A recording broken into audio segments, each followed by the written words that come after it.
Welcome. It's been a while since I've done this kind of thing. I know the last time I did this, it was actually on Port's channel where we did like a little Christmas chat slash panel. But before that, it must have been quite a few years now since I've had friends hop on and it's I think this is actually the first time that I'm bringing a very special guest on my channel for the first time.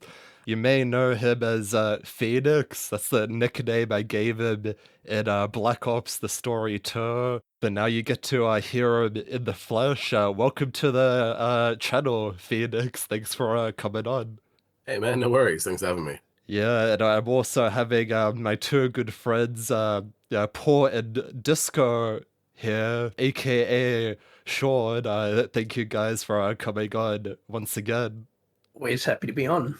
I kind of want to like kickstart this video by.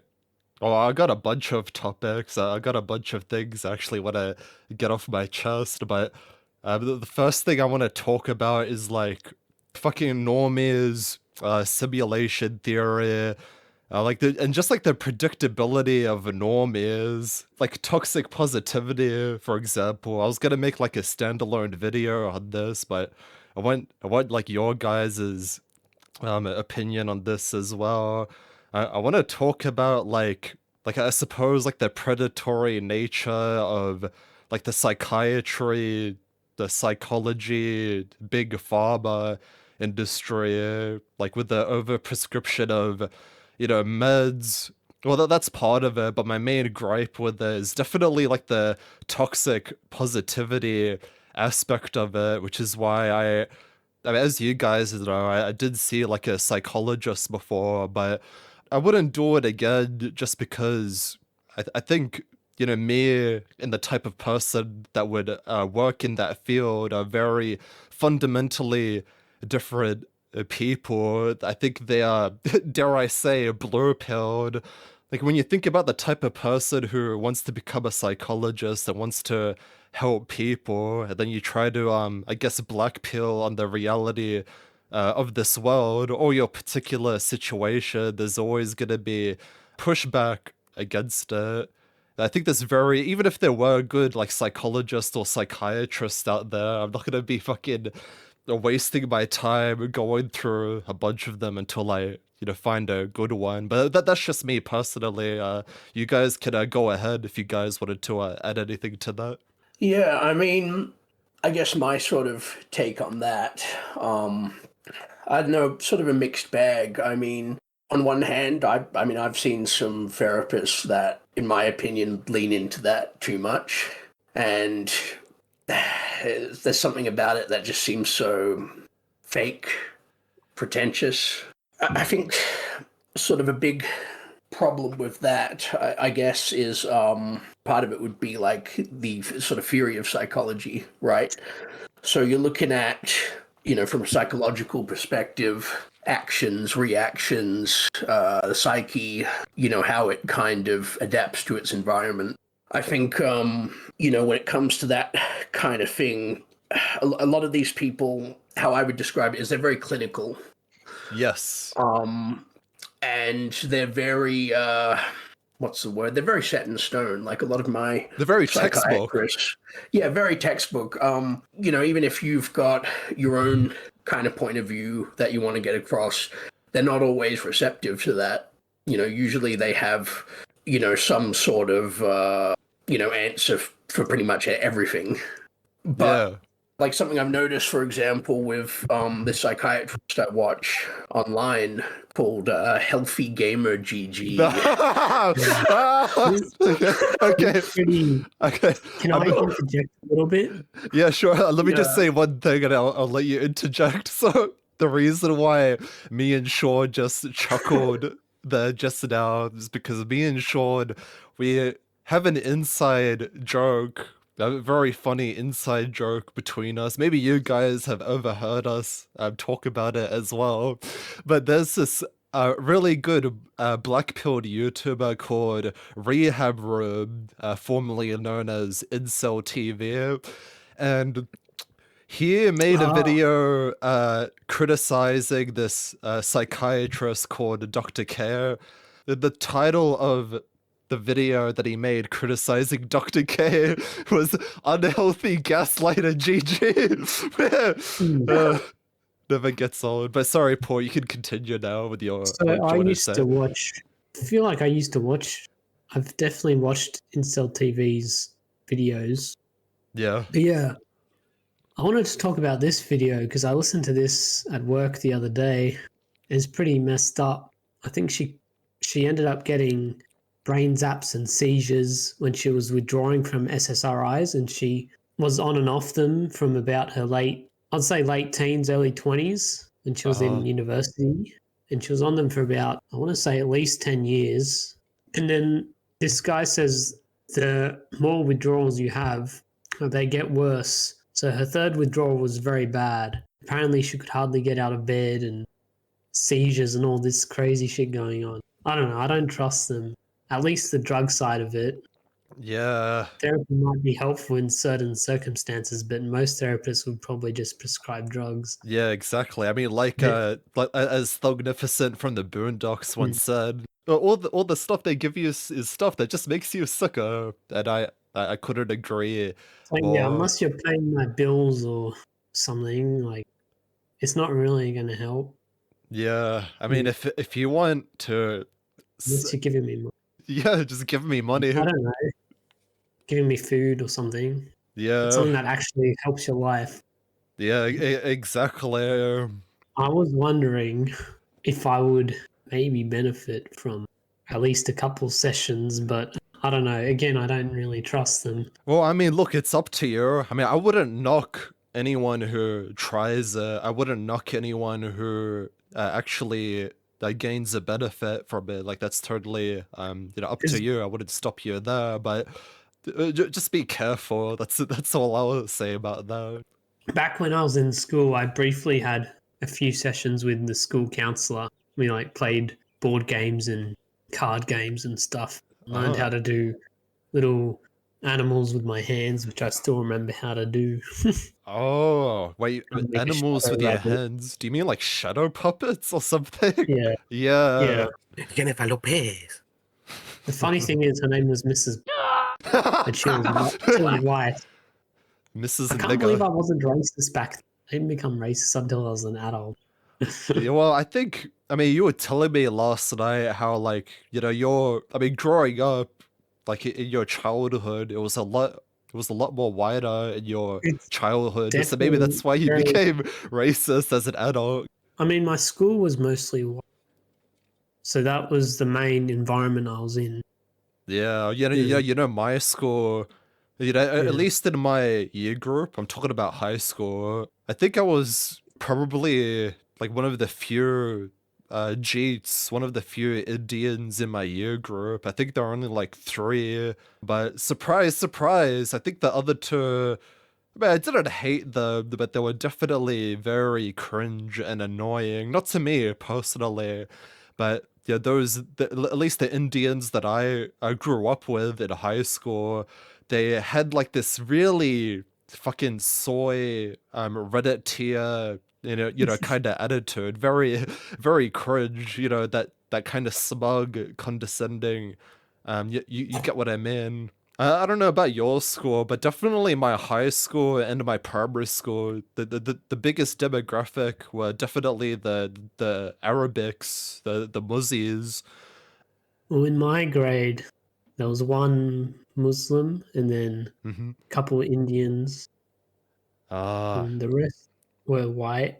Couple Asians, maybe. At least one Chinese. yeah, And then later high school, we had a few Korean people, a few yeah, more Chinese. I was yeah. actually friends with one of the Chinese guys. I was a bit cheeky and I used to. Oh, yeah, I remember calling the black guy this was in year 6. I called him Aboriginal when he was African. That's He's Is there a left up. difference? yeah, there really isn't. Hmm? He said there's no difference. I'm only going off what I remember, which isn't that much because I graduated high school 2016, so it's 9 years ago. But Yeah, 2017. Yeah. I don't remember really doing homework because I did most of it in class until like year 11 and 12. For the most part, I just hung out in the library at lunchtime or played Played some handball fucking in RuneScape. No, I'm just year kidding. 12. Oh. No, I used to watch my friends play Smash. Oh yeah, I actually played Smash with a bunch of people in high school as well. Mainly Ixer, but a few other people as well. That was really nice. I don't know, man. I don't really have many stories from like upper high school, but in lower junior school or primary school, I don't know what year, but I remember this guy spraying deodorant in my eyes. What the fuck? Wait, He was an older, why? he was like 2 years above me. Oh, just because he was a shitty person. Ah, Thankfully, it was only one time, but it hurt. yeah, And that there's like sucks, other buddy. things, but I don't want to talk about them on, well, anyone really, but especially when it's being recorded. But yeah, Yeah, that's not that I wasn't bullied consistently, but that incident was quite painful. yeah, Yeah, yeah. I was I think I sorry. think he at Continue. least got in trouble for it, which is good. That's actually pretty surprising because in my high school, it was usually the bullies that Yeah, got off scot-free. It was usually the victims that got yeah. punished. I don't really think that much trouble, but I know he was told off for it. Well, he didn't do it again, so maybe they did something, but I think teachers need to beat their students again. I remember, well, I mean, I don't remember. My granddad, I remember he was telling me about like how back in his day, the teachers used to like they would fuck literally teachers. fucking they would literally fucking smack you. No, I don't Um, agree with that, but yeah, I fuck do. teachers. Oh yeah, another story. My coworker said the first day of year 11, his mum walked up to the school office and signed him out of school because he hated it so much. He Yeah. said kids used to throw pencils at the fan and it would spin around and launch the pencils around the What the room. fuck? Wait, what? Yeah. That's crazy. Yeah. Yeah, That school. reminds me. Sorry, Oh no, continue. you go. No, you go. I was gonna say, school is not a very nice place, especially if you want to raise a kid to not be an NPC. Because I remember, like, as Phoenix once said to me a while ago, like, the purpose of school is to essentially groom children into being obedient factory workers, or at least True. workers who like have that wage cock mindset. So that's why. Yeah. I mean, not that I would ever have. Sorry, excuse me. I'm so tipsy already, and I've only had like half a can. But you know, that's why if I were to ever have kids, not that I would, because I consider myself anti-natalist, but hypothetically, if I were to ever have kids, I think I would just homeschool them. But you know, that's just me. But yeah, you can go ahead now, Phoenix, about what you were about to say. Oh, I was just gonna say that what Paul was saying reminded me of a prank that happened when I was in high school about, how he was saying that story about pencils being thrown. Like in my high school, the substitute teachers were treated very poorly. Oh yeah. And also if we had classes in a demountable, again, they were treated very poorly. And unfortunately, one time we had a substitute teacher in a demountable, so it was like, Super Saiyan level 2 of cringe for the students' behavior. And a couple of the students had, I guess they had previously planned on laying off these stink bombs. Oh dear. Yeah, they're like fart bombs, and like you break the seal and then it just fucking stinks, right? Yeah. And they threw them at the fans. So at first they asked the teacher to turn the fans on. Then once they were at full speed, they all at the same time basically throw all of their fart bombs at the fans. They break. And then all the students just start leaving the demountable. The teacher at first didn't know what happened. And she's like, what's happening? Why are you all leaving? Once everyone was outside, the same students who would let off the fart bombs wouldn't let her out of the demountable. They held the door shut, going, Miss, get our bags. No, get our bags, miss. You know, somehow just by like the way that you said that quote alone, but with your voice, that the person who said that, that was a fucking lab, wasn't it? I mean, not that it Yeah. matters, but I'm just, yeah, I thought as much. Oh, miss. Yeah. I thought it was Yeah. Jonah from Tonga for a moment. Lol. And she eventually did get some of their bags and she brought them to the door, a big glass panel. And then she watched as they tried to set a tree on fire with a lighter. What? Fuck. I mean, back in the day, I thought that was funny. As I'm getting older, I'm like, that's actually funny, but fuck It's that still poor funny. teacher. It was funny back then, it's funny now. Yeah. Yeah, I mean, yeah, your school. I mean, I'm sure there's a few stories like that in my high school. I just can't really think of them off the top of my head right now. See, I try to repress that part of my life as much as possible. I mean, I really do hate teachers more than police. I hate high school. But you know, your high school Phoenix kind of reminds me of the video game Bully. There's a mission where you literally take like a bag of dog shit and you light it on fire, then you put it in front of a teacher's office and he starts freaking the fuck out. That sounds like the kind of shit that would happen in your school. I'm not gonna lie. Yeah. We had a couple interesting pranks. Yeah. One time, a teacher confiscated my hat, and I wouldn't go and get it back. And then when she eventually confronted me about why, I basically accused her of having sexual feelings for my hat. Man, she yelled. Like, miss, you can keep it. I know you want to spend time with it. As I remember them from time to time, I'll bring up anecdotes if you like, or not. I don't care. I mean, I did want to add something from earlier, if that's okay. Oh yeah, for sure. Port was talking before about how he was considering going to a psychologist or something. In my experience, like I reckon there are good ones out there, but unfortunately, like you got to find the right one. Unfortunately, because in my experience, most are just lazy and just want to, take your money, do nothing, and then they'll think that they can say a single thing that will magically solve your problem. And when it doesn't work, they will actually sit there with a straight face, blame you, and tell you can't be helped because you don't want to be helped. And they'll sit there with this smug look on their face as if they've accomplished something. Like, no, Dude, you're just lazy. that's literally what my psyche said to me. Maybe not verbatim, but that's basically what he said to me. Like, oh, you don't want to be helped. I am a Mexican speak and this and that and you know, I'm never seeing him again. Fucking Beano. Yeah. Yeah.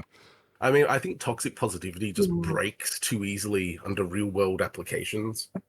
And now I'm going to use an example from a fictional movie. Like, imagine being trapped in a serial killer's well, in their house. And, like, they're telling you, put the lotion on the skin, and, like, there's no amount of positive thinking that magics you out of that situation. Like, yeah. Like, imagine telling starving kids in a third world nation that if they only think positively enough, they'll escape their poverty. Like, that's just stupid. Yeah, you know Like, what that reminds me of. Sorry, continue. I didn't mean to cut you off. No, you go. I was gonna say that reminds me of this. Well, that's basically the whole idea behind the whole law of attraction, new age, kind of stuff. I used to be kind of interested in that. Yeah, law of cringe, exactly. I used to be kind of interested in that stuff in my when I was younger, but then I realized for what it was, it's literally.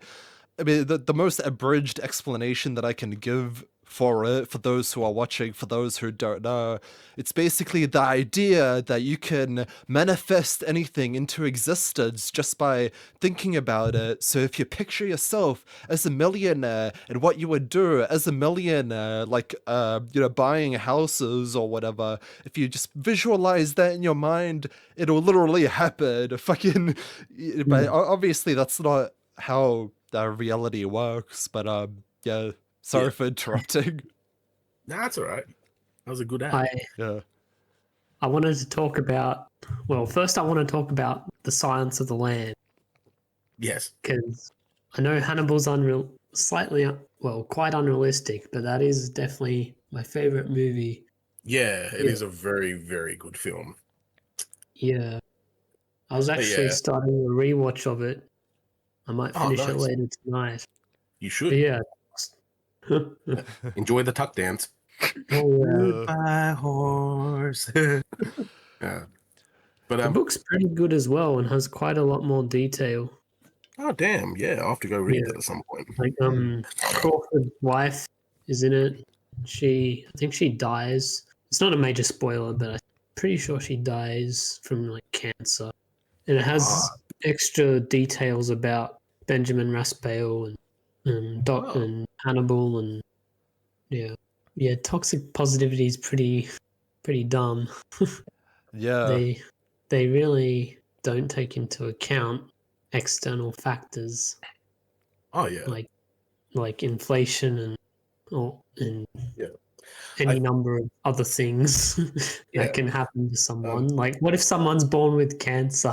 They will wish themselves out of it with manifesting no cancer, and then they die Yeah. at 5 years old from terminal. Like, yeah, if Yeah. God's real, then why does He create people who will die like 1 year after? You know, or if they don't believe in God, right? They're damned to hell technically. Fuck you! Fuck you! Those children that die of cancer, they just didn't want to live enough, didn't you know? Dude. I mean, you know, what there's they're some fucking making law of for- attraction guru out there who's unironically saying that shit 100%. Oh yeah, yeah. And I mean, there can be benefits to thinking positively, of course, but without a realistic chance, you're just selling false hope. Some of these people, they'll even write books about this, encouraging people to buy their book. Like, I'm rich. You want to be rich too? Buy my book. I'll tell you how. Yeah, buy my POA course. I'm Andrew Tate, and I like taking advantage of depressed people. Yeah. Buy my Depressed book. people got me rich. Yeah. I mean, ultimately, the only No. ultimately the only way to reach these outcomes is through, I mean, discipline, hard work. You know, that 1% improvement every day, every month, every year. Yeah. But you know that they make it seem like, look, I don't get me wrong. I think positive affirmations can be a good thing, but they don't work for everyone. As for toxic positivity, you know, I think in that regard it is rather kind of flawed.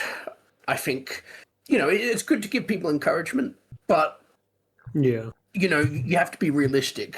I think the most hopeful I've ever been is honestly being realistic, understanding my weaknesses, understanding why I am the way I am, understanding myself, and, you know, building on that. You know, I think the only way to improve yourself is not through positivity, but it is through, in some ways, negativity. Sometimes you have to look at the negatives of your life, realize, you know, that maybe you're stuck in this rut, whatever that is. Could be addiction, could be, you know, a mental health issue, which, you know, is not to say that that's something that just happens to you. Of course, there's a lot of factors that go into that. Yeah. But what I'm saying is, you know, these things are possible to overcome. These things are possible. It is possible to thrive. But the thing is, not everyone ticks in the same way. Advice that works for me may not work for you. Advice that works for you may not work for me. Yeah. We've all got our own personal biases, experiences, and you know, beliefs that really shape and select how, you know, what approach will really work for us. And I think the ultimate kind of goal or pursuit in life is to find that method which works for you. Yeah, To absolutely. improve. I think that's a very sensible and realistic approach to that, especially. I mean, and you are right. I think yeah, positive. There's nothing wrong with thinking positively as long as it's not at the expense of the reality, which are, you know, other factors such I as kind such of as the negative ones, because we as a world, we we tend to focus on toxic negativity, which of course everyone knows that's a bad thing as well.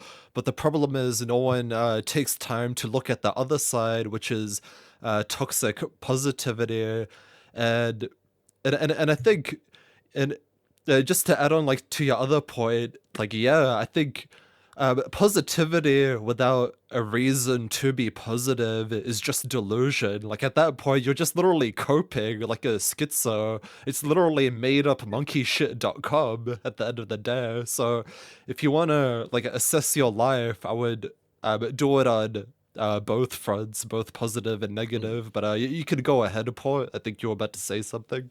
Yeah, I forgot a little bit about what I was going to say, but I was going to expand on Sean's ideas.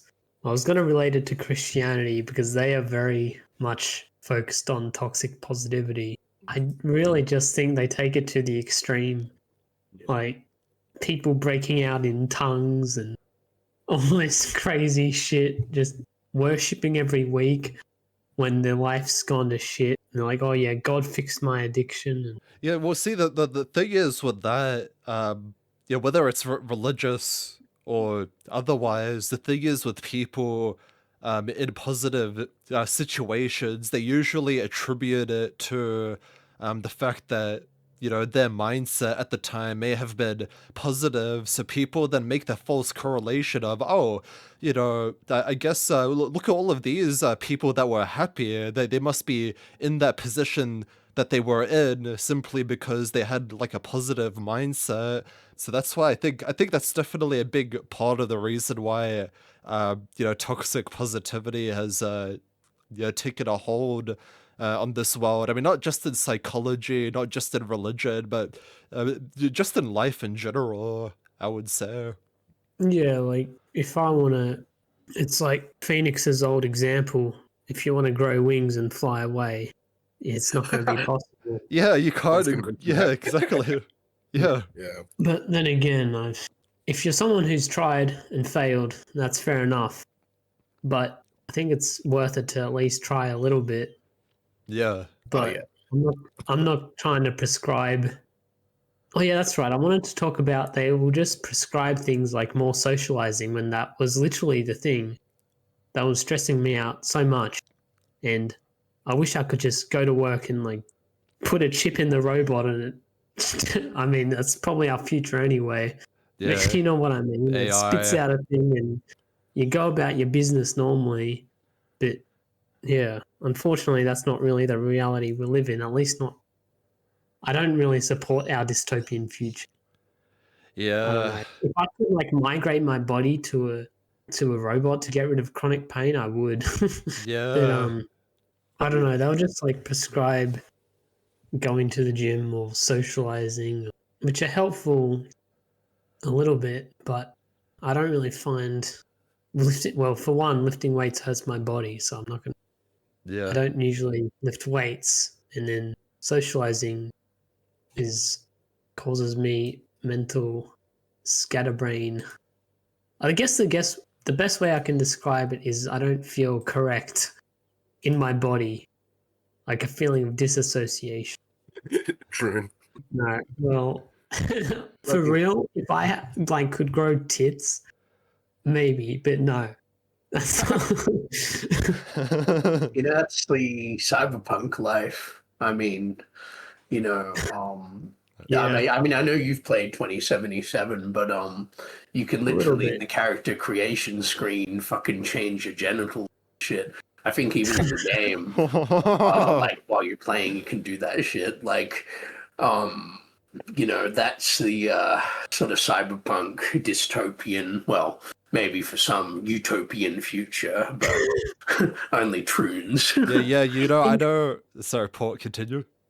oh, do you think we could ever get to that point? Like, I reckon we will. We would simulate the opposite sex. Like, Both. you could change your genitals at will whenever, morph your body. Wouldn't that be cool? I could be like 1 inch tall or 50 meters tall. I could Surely we'll reach finally, that. I could picture you as an anime girl in VR, finally. You could actually All that. picture him as an anime girl in real life. Oh, if he that gets in all real his bits life. swapped out. That's true. Yeah. GeneCo has all your genetic needs. I think who gets that reference. No, unfortunately. Repo the Genetic Opera. Oh, okay, yeah. I mean, I've seen Yeah. clips from that, but I haven't actually watched it. Yeah, the company that sells the organs and shit. Like, yeah, they're called GeneCo, but anyway. Ah, Yeah. But I yeah. had, I don't know. now you guys go. Yeah, sorry, Paul, you go. They just take it. Oh, they just take it too far. Like, like all this shit is when half the people out there are on their smartphones or nightclubs are dying. There's not really. I mean, besides, it's Oh pretty slim yeah. pickings socializing. Yeah. Yeah, they just act like it's the fucking 60s or 70s or even 80s was probably better for.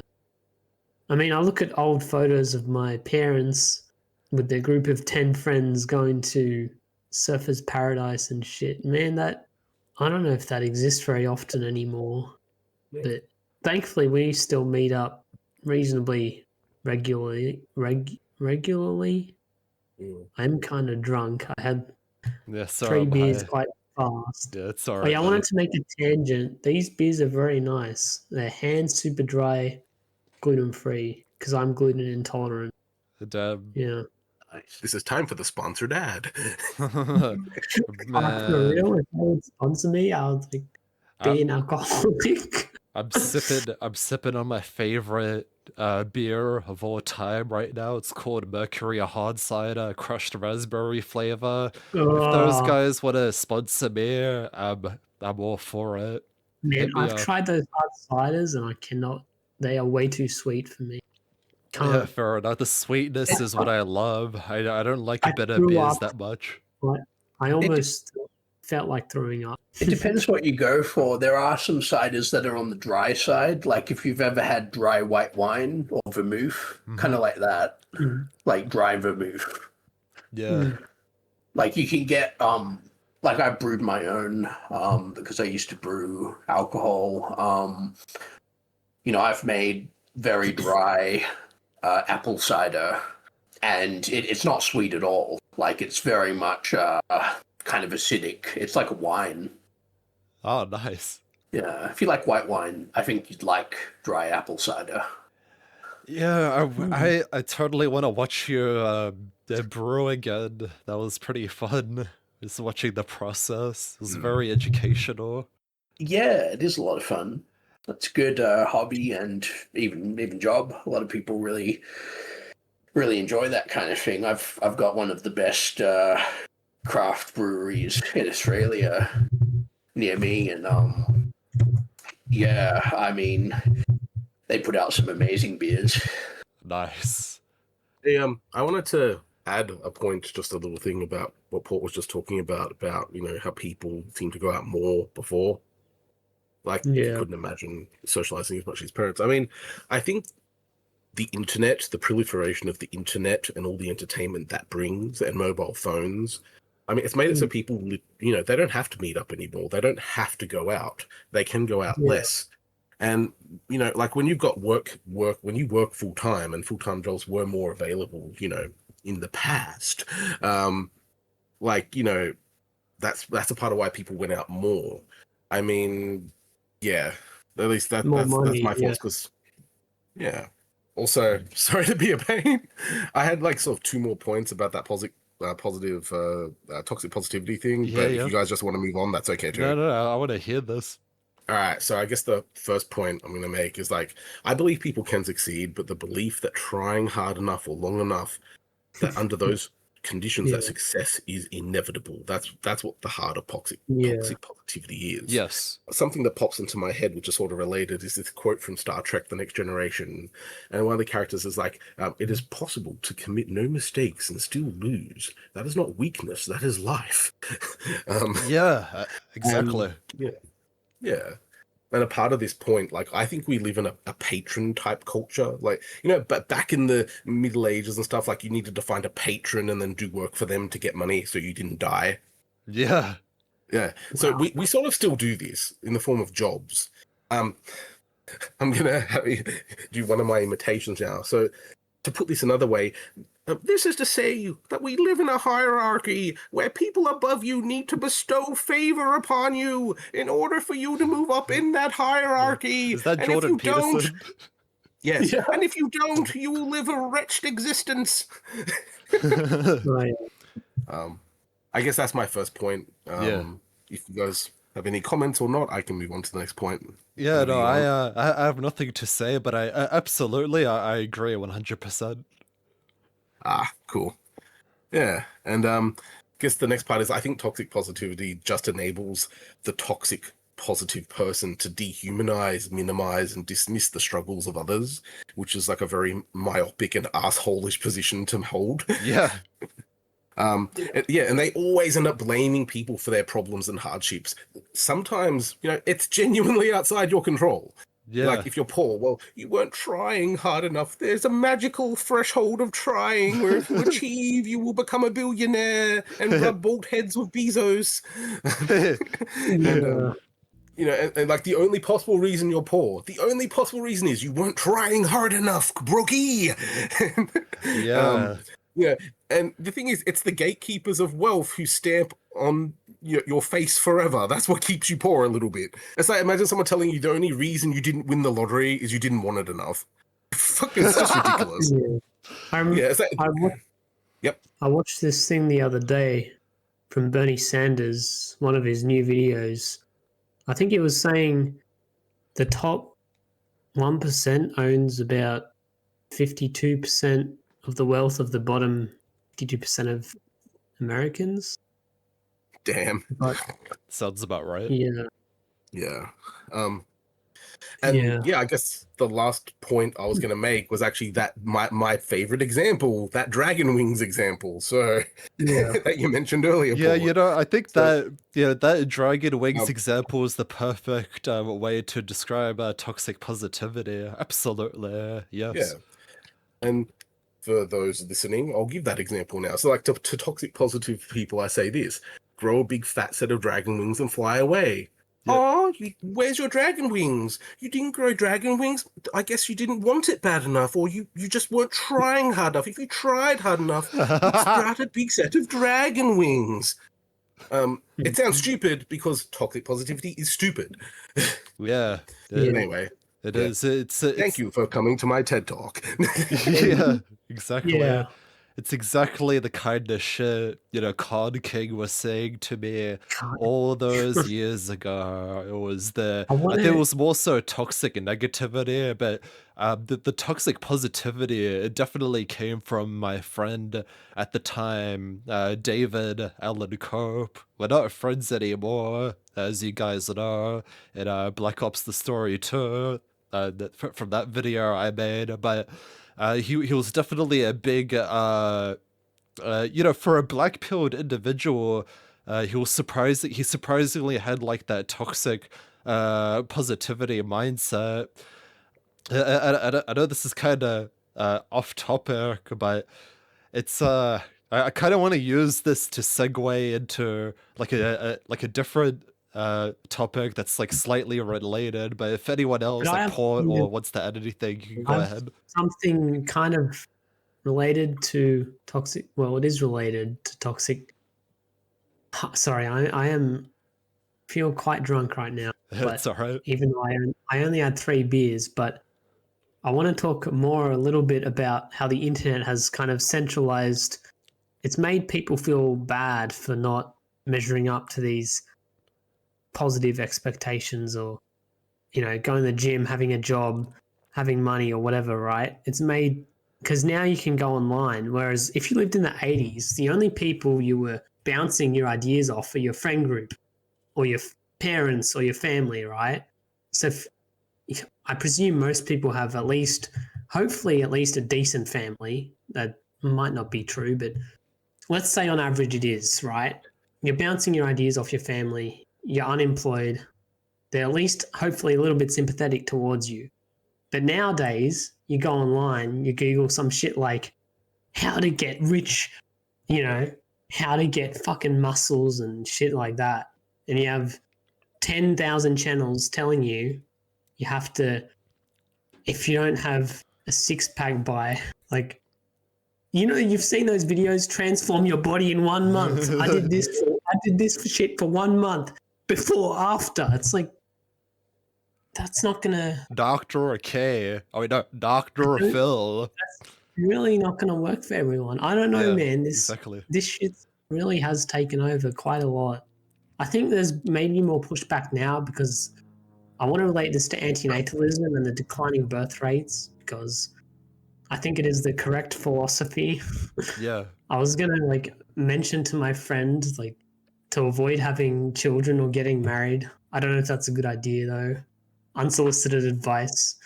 I'll think about it for a little bit, but yeah, I feel the internet has really increased these ideas of toxic positive thinking. Yeah, absolutely.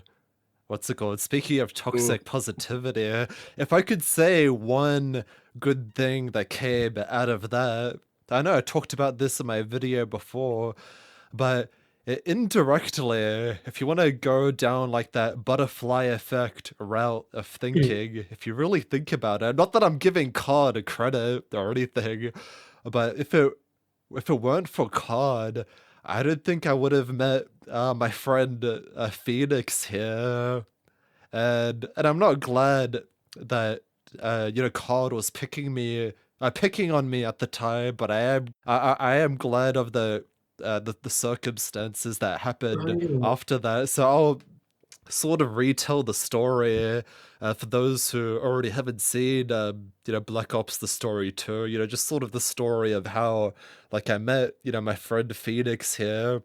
So I want to say a few days later, maybe a few weeks later, after that whole COD drama, at least the first one in 2022, my friend Jordan invites me over to his house to play some Mario Kart, and one of the individuals that was also there was his brother, Phoenix here, and I don't remember. I'm sure we talked about a lot of stuff, and me and Phoenix here, we've actually interacted beforehand.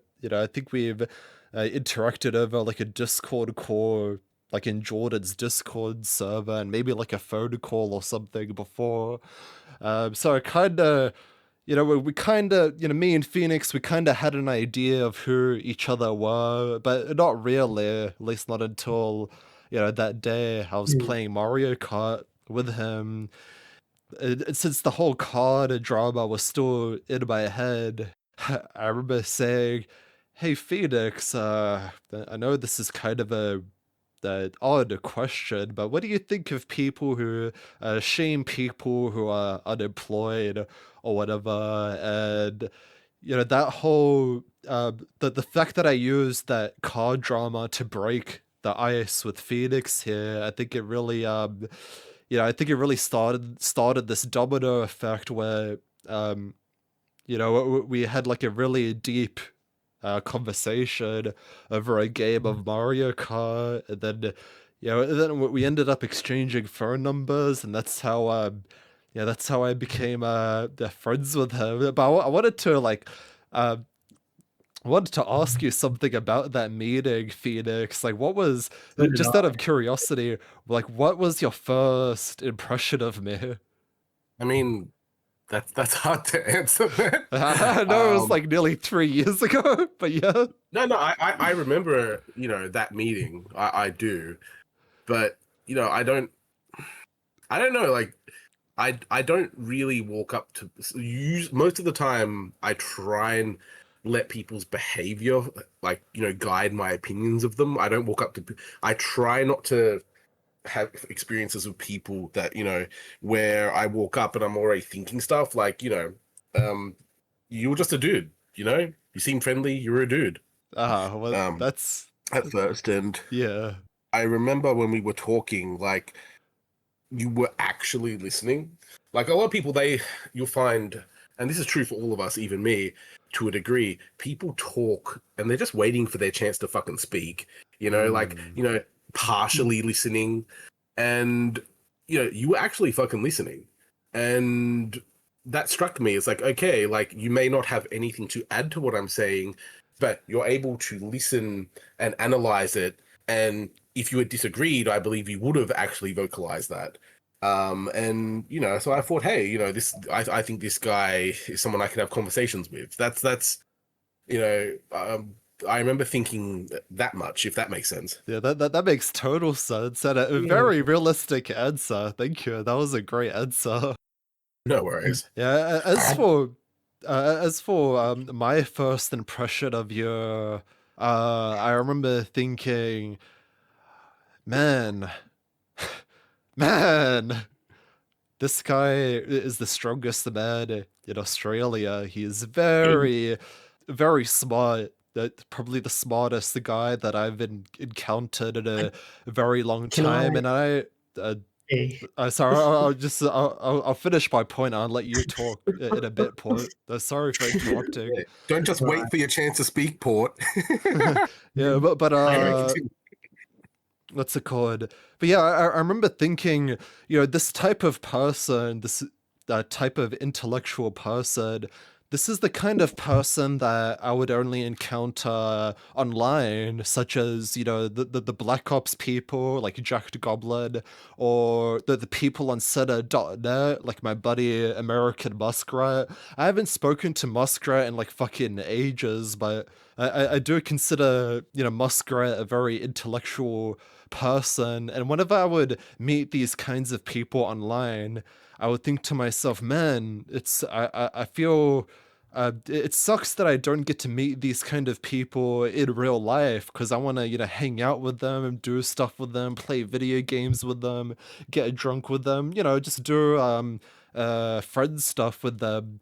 I'm not saying that my other friends are not smart or anything. I actually have a very thing is I have a very low fucking bar on what I consider smart.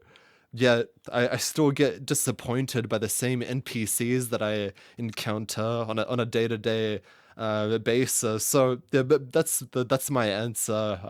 That was my first impression of you, Phoenix, as someone who brought something new to the table, someone who was very refreshing. But you can go ahead now, Port. Thanks for saying, Mix. Yeah, no Just worries. Oh, he said good to have he that said he's perspective. He's BRB. muted. Yeah. Oh, that's probably what he was trying to say before. Whoops. Oh, Lord. Yeah. Sorry, Port. Yeah, sorry, Um, but yeah, but the thing with what you said before, Phoenix, about how most people like in terms of conversations, people only wait to do the talking rather than the listening. I mean, maybe you've noticed this in this very conversation, but I'm kind of like that as well. I'm trying not to, especially when I listen to like an animosity 777 stream and someone interrupts and it's like, just shut the fuck up, let the men speak. yeah. Oh, yeah, Port's back. Sorry, man. I didn't realize you were saying that you were going to be BRB. My Yeah, bad. sorry, man. yeah. Well, I was wondering if you and your brother, because you were in the same room, I was wondering if in 2022 has it gotten worse since then? Like your You relationship. mean? Oh, yeah, I'd say so. I mean, Okay. yeah, but that doesn't matter. At the end of the Yeah. day, there's sometimes you grow together, sometimes you grow apart, sometimes you grow while you're apart. Yeah, I know that Yeah, too well. that's fair. Yeah. I don't really, talk to him or anything. I don't have much of an opinion, so yeah. Yeah. Well, what's up to you, man? Like, don't think if you became friends, I'd be like, oh, fuck that pork guy. Like, I don't care, man. Like, I would never want to stop someone being friends with someone just because I don't like that person. Yeah, Like, agreed. you are more than welcome to be friends with whoever you want, man. But obviously, if you did become friends with him, don't be telling him my business because he doesn't want to know my business because we don't talk. So, which is fair, Mm. like, you know, if I had friends outside of this group, hello, if I had friends outside this group, I wouldn't be going to other people. Oh yeah, I got these friends. This is the stuff that happened to them in their lives. Like, really, like, you know. So you know, Yeah, it yeah, is I that's kind mean, what I have to of really say. yeah. Sorry, Paul, continue. it's nothing too crazy. It's just my mum asking if you guys drive cars or anything. Kind of explained the reasons why, like, and she was understanding. She was kind of asking, like, you know, those kind of questions people ask, like kind of small talk questions they ask. Oh, yeah, you know, Phoenix can't. sorry, Phoenix continue. has a visual disability, which is basically what I said, and he can't drive. Yeah, like I could drive, but I'd probably kill like 27 kids while I was doing it. So, and the worst part is I probably could pass the test too, just that I know better. Like, you know, when there's things that you can't do, you know that you can't do them. And there's enough evidence there to say no. Yeah. Yeah. I try not to tell other people between groups too much about a certain person, just to, even if I Well, was telling you guys about someone, I would not, my coworker, I didn't mention their name or anything, yeah, yeah. just Well, to protect privacy of people. And yeah. Well, I don't that's know, good. I've always been very protective well, my privacy, but also other people I actually care about's privacy, That's great to friends' hear, privacy. man. But Yeah. Also, if you I want mean, to tell your mum about the time I almost walked off a cliff while bushwalking because of my vision issues, you are more than welcome to do so. oh Oh, yeah, yeah. I forgot about that at the time, but yeah. Yeah. Yeah. So listeners are probably going to be curious about this story. Like, how the hell could you almost walk off a cliff like a cartoon character? Um, comedically is my answer.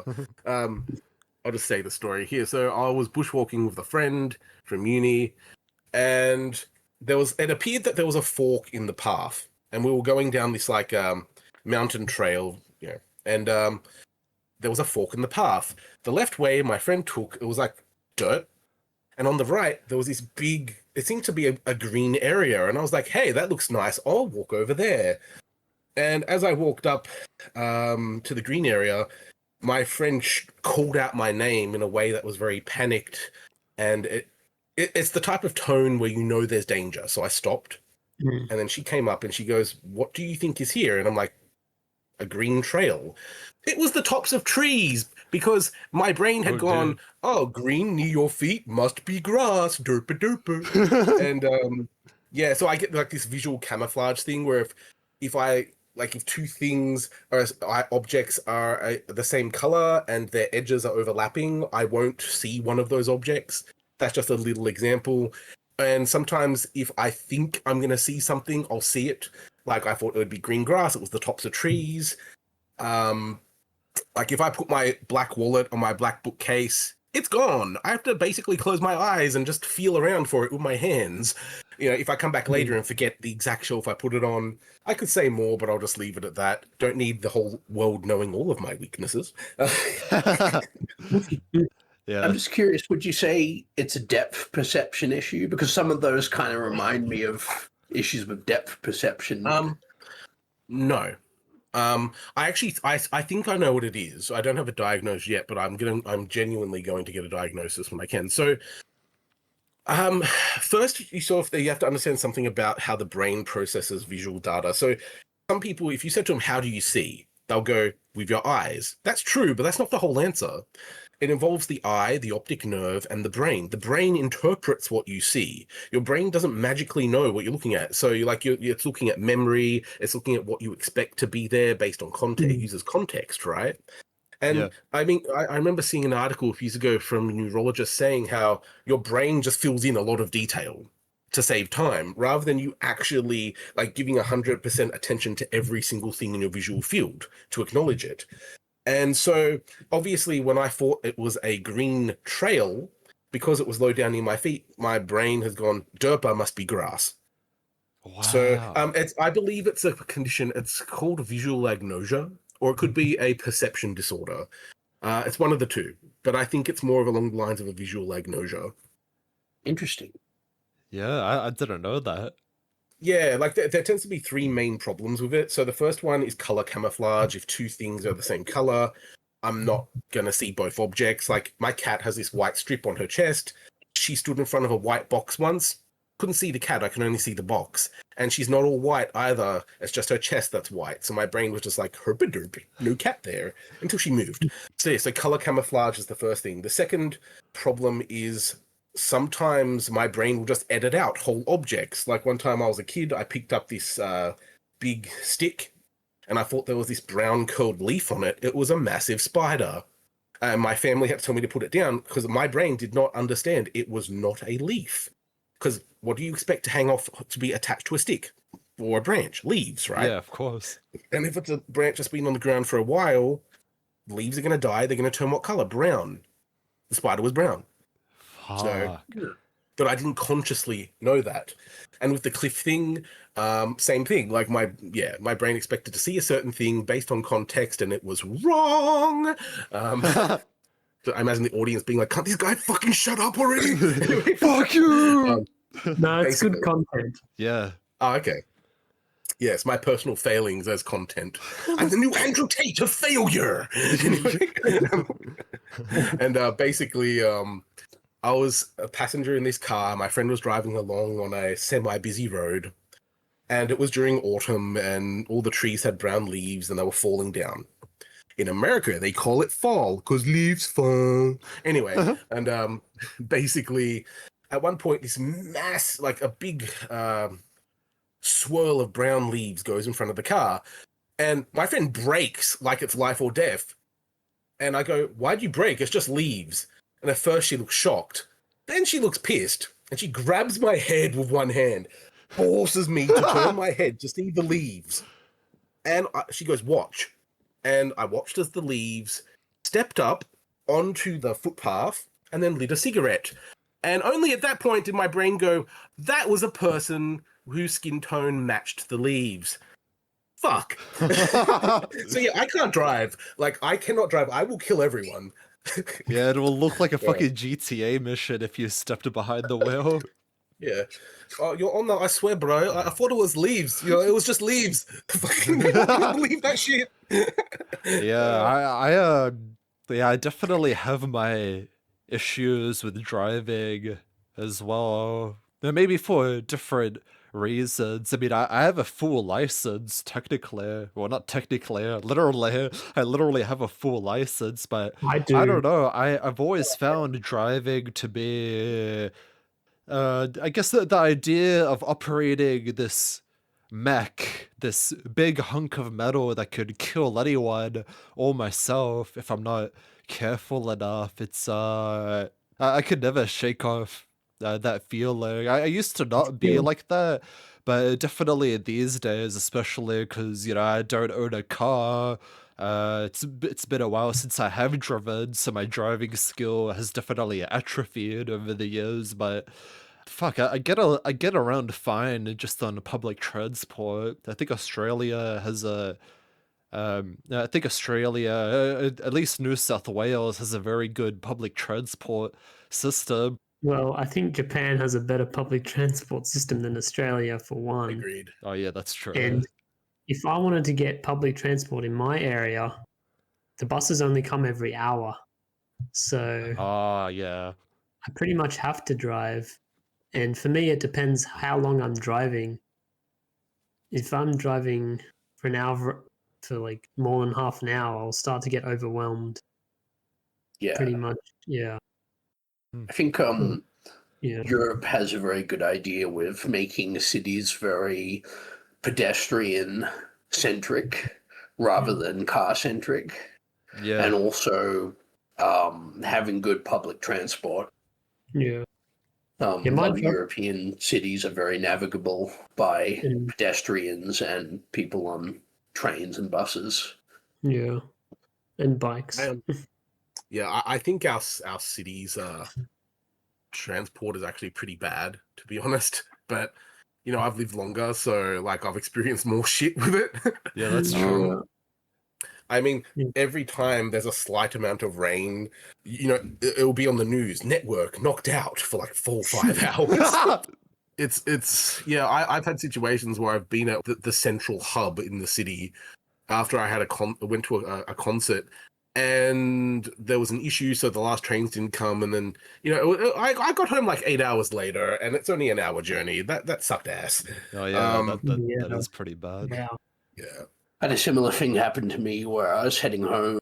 Yeah, it took me about 4, maybe 5 hours later than it would have to just get home. What would have been a 2-hour journey turned into about 4 or 5 hours just because of delays. It was raining actually. Oh shit. Yeah. Damn. Oh yeah, rain. I told you, the rain does it. Yep. Yeah. I remember when I used to when I was in high school, I only lived like 5 train stations away from my home suburb, and it would take me 3, sometimes longer hours to get home because every single day all the trains were just late. And like you'd be waiting an hour, and then you'd see train is cancelled for today. Like, yeah, for today. Like, roll the dice. See, like if you can get like, it's like playing the lottery to see if the trains were going to be on time, and it sucked so much. What about, because I used to catch a bus home from school. What about buses? I used to be. I basically get. I'm going to call it motion sickness, but it's not entirely motion sickness on buses and in cars. So I basically, if I got on a bus for like 15 minutes, I'd be puking up for days. So yeah, I had to basically catch a train to come home. Nowadays, it's a bit better. I can ride on a bus for like an hour, but cars I still get really sick. Oh. Trains are pretty good for me, but I don't like to call it motion sickness because I've been on a plane, didn't get sick at all, not even a smidgen of nausea. I've been on ferries on days where the water was a little choppy. I was totally fine. I've been in cars that have LPG gas tanks. I'm totally fine in those most of the time. So yeah, cars and buses, especially cars that are using gas, it's like ugh, yeah. But it can't be helped. It just is what it is. Yeah. Well, it might be the sound of the motor of the car or the bus. Or...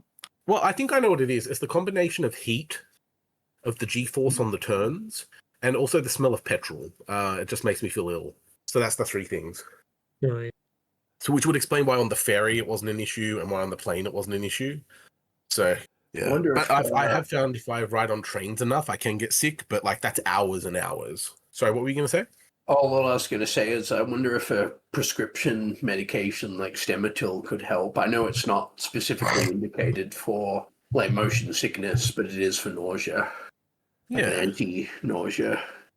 I sent Thanks for that. this thing. Ginger tablets. Yeah, I see. Cool. Thanks, man. It did help me it helps in general if you have nausea, but especially in Vietnam, because I get very sick on planes, and that is motion sickness. I remember vomiting on a school trip down to Bathurst. Damn. Yeah. That was on a bus. I get it on basically any vehicle. So it did help. Yeah. It may not help for you because it's not quite motion sickness. But maybe I could give it a try. It's very cheap. So yeah. $12 for 100 tablets. Cheap, That'll last just the way I like it. Goyim. Goyim? Yeah. Sit down, Goyim. Yeah. Also, to the audience, welcome to my podcast where all we talk about is my health issues. Yes, I want to milk you. Your only purpose in life, okay, is for me to milk as much content from you as possible. Well, I do have a couple other things, but I was just gonna say I wanted to add onto Port's the thing that Port was saying before about how like those small talk kind of questions that people like to ask, and and Port's example was, oh yeah, do you drive? Do you have a license? And blah blah blah. Can I clarify something? She was asking out of reasonably genuine interest. Like she's a caring person. Yeah. But nice. Yeah. She is. Most people are kind of like that small talk type of conversation is what they think. Yeah, well anyway, go on. Yeah, well, regardless of like the intention, I think, with the small talk thing, I guess I've spoken to so many people that it's literally gotten to a point where I can literally predict what NPCs are gonna say. I mean, I'm not saying your mom's an NPC, but you know, just In talking some about like ways, yes. Some ways, Sorry, no. what was that? Some ways, yes. Some ways, no. Yeah, but yeah, like I was saying, Part-time NPC. pardon? I said part-time NPC. Yeah, exactly. Accurate, actually. Fuck, I'm drunk. Okay, go AIDS. on. Yeah, that's all good. But AIDS. Port has Oh. AIDS. He coughed. I did not. Continue. yeah, but yeah, it's gotten to the point where I can literally predict what normies are gonna say, and I don't.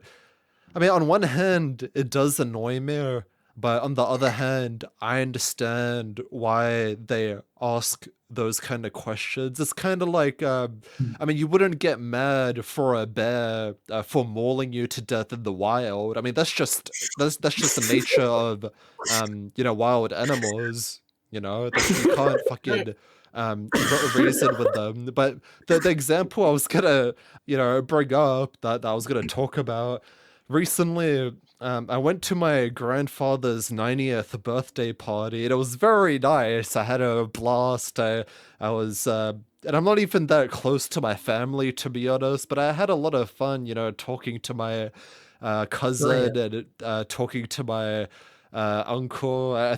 One of the things that I noticed at that party was, and I knew this coming in, right? I knew they were gonna fucking ask this question, and the question is, "Oh yeah, so well, what's your are you working at the moment?" I almost laughed when my you know, uncle that asked me then. Like I said, it's not like malicious at all, but I don't know. I just find it funny that I was able to literally predict what you know, the sort of normie crowd was gonna say. I mean, and I understand why it is, but I think my unemployment is the least interesting thing about me. I think yeah, there's plenty of things about me that are a lot more noteworthy, like my you know, my YouTube hobby, fucking a parkrun hobby. Which, by the way, Port, I really want you to come to a parkrun with me. Yeah. I think I was bullying you before into going into a parkrun with me, but you know, it's totally up to you. Can, I want to go to fucking parkrun again. That one was pretty good. But if sorry, you can go I ahead, Port. actually, if I actually fix my sleep schedule, I'll actually try to come. Nice, yeah. But Oh. the problem is, I went to bed at like very late last night. So yeah. Yeah, so did I. I That was was a actually comically timed yawn. Continue, Oh, Mix. But yeah, honest. yeah, I was gonna go to a park run today, but yeah, similarly to you, I didn't get enough sleep. But I was just gonna like literally just stay up and go there anyway. But I realized yeah, the problem with that is I knew I was gonna be drinking alcohol, you know, later that day, which is, you know, right now. So I ended up skipping it, unfortunately. But you know, it's whatever. You know, there's always next week. But yeah, I've definitely been very lazy about my park running. I think I've missed like, I want to say like 3 or 4 park runs. I used to be on a streak. I used to literally go there every week, but I'm hoping to fix that at least by, you know, next week, hopefully. But yeah.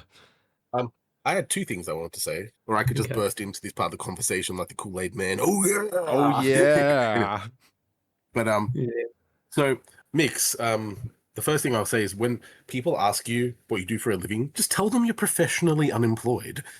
Oh fuck! I should have said that. Yeah, I mean, Yeah, I did tell my uncle and the others that I was unemployed, but I should have fucking said professionally unemployed. That's a yeah, good one. yeah. Because it wrinkles their brain because they're like, what? You can't make a profession out of not working? Yes, you can. It's called government payments. Yeah. Oh, you know what's funny? I was talking to, you know, if there was one silver lining about that party, I was talking to my cousin, and she's also on Centrelink. I don't know what specific payment. I think maybe job seeker, but me and her, yeah, I really related to her because I was, and, I was pretty drunk at that party as well. I was saying, "Oh yeah, fucking," okay, I wasn't yellow, but I was basically complaining about the corrupt system that the Workforce Australia / DES system is, and she was like, "Oh yeah, yeah, yeah, I don't like those. I don't like going to those appointments either. It's pretty, yeah, it's pretty shit." And yeah, yeah, I think so at least there was one good part about that party. I found someone who was Mm. relatable, I guess. I mean, she's still like a normie, but it's whatever. I don't really mind if someone's a normie. It's just it'd just be harder to connect on certain things. Mm. Yeah, true, true, true. Well, I should add to that to go with flow. I wanted to say the other point I was thinking for a while, if that's all right. Yeah, yeah. See me here, just waiting for my chance to speak. Yeah, um, so, but before you said that you wouldn't hold a grudge if a bear killed you. Um, I would hold a grudge. To be honest, I'd just be mad until the end of time itself. I'd be instead of going to like my afterlife, I'd go to the bear's afterlife, like bear heaven, and just wait for the bear to get there so I could fucking kick its ass. And, get a new bear hug, Wow. murder its soul, and and bang its bear girlfriend while it watched. Like fuck that bear. yeah. Fuck that nigga. Yeah, I know. No, that's fair enough, man. Ironically, So, polar bears are the ones that will kill you more than the brown or black bears. Ah, damn. So the most aggressive bear is gonna be the white bear. Yeah. Were you gonna say something, Port? yeah, I kind of forgot what I originally wanted to say, but I wanted to say you either have to suck up to your boss or you have to suck up to Centrelink, Yeah. basically. You gotta pick your Basically, yeah. poison. There was one other thing I wanted to say. I was going to talk about how pretty much unemployed men are punished more than unemployed women. There's Oh, a lot yeah. of unemployed women could just potentially go on OnlyFans. They at least have a chance. Or become a They at least trad have a or, chance. or become a trad wife and just marry a Oh, rich guy. speaking of trad wives, I have a funny story from yesterday. I was at my normie friend's house, and his mother was saying we should go to church. This is her son and me should go to church and find a trad. She didn't say trad wife, but that's what she meant. She just said find a wife.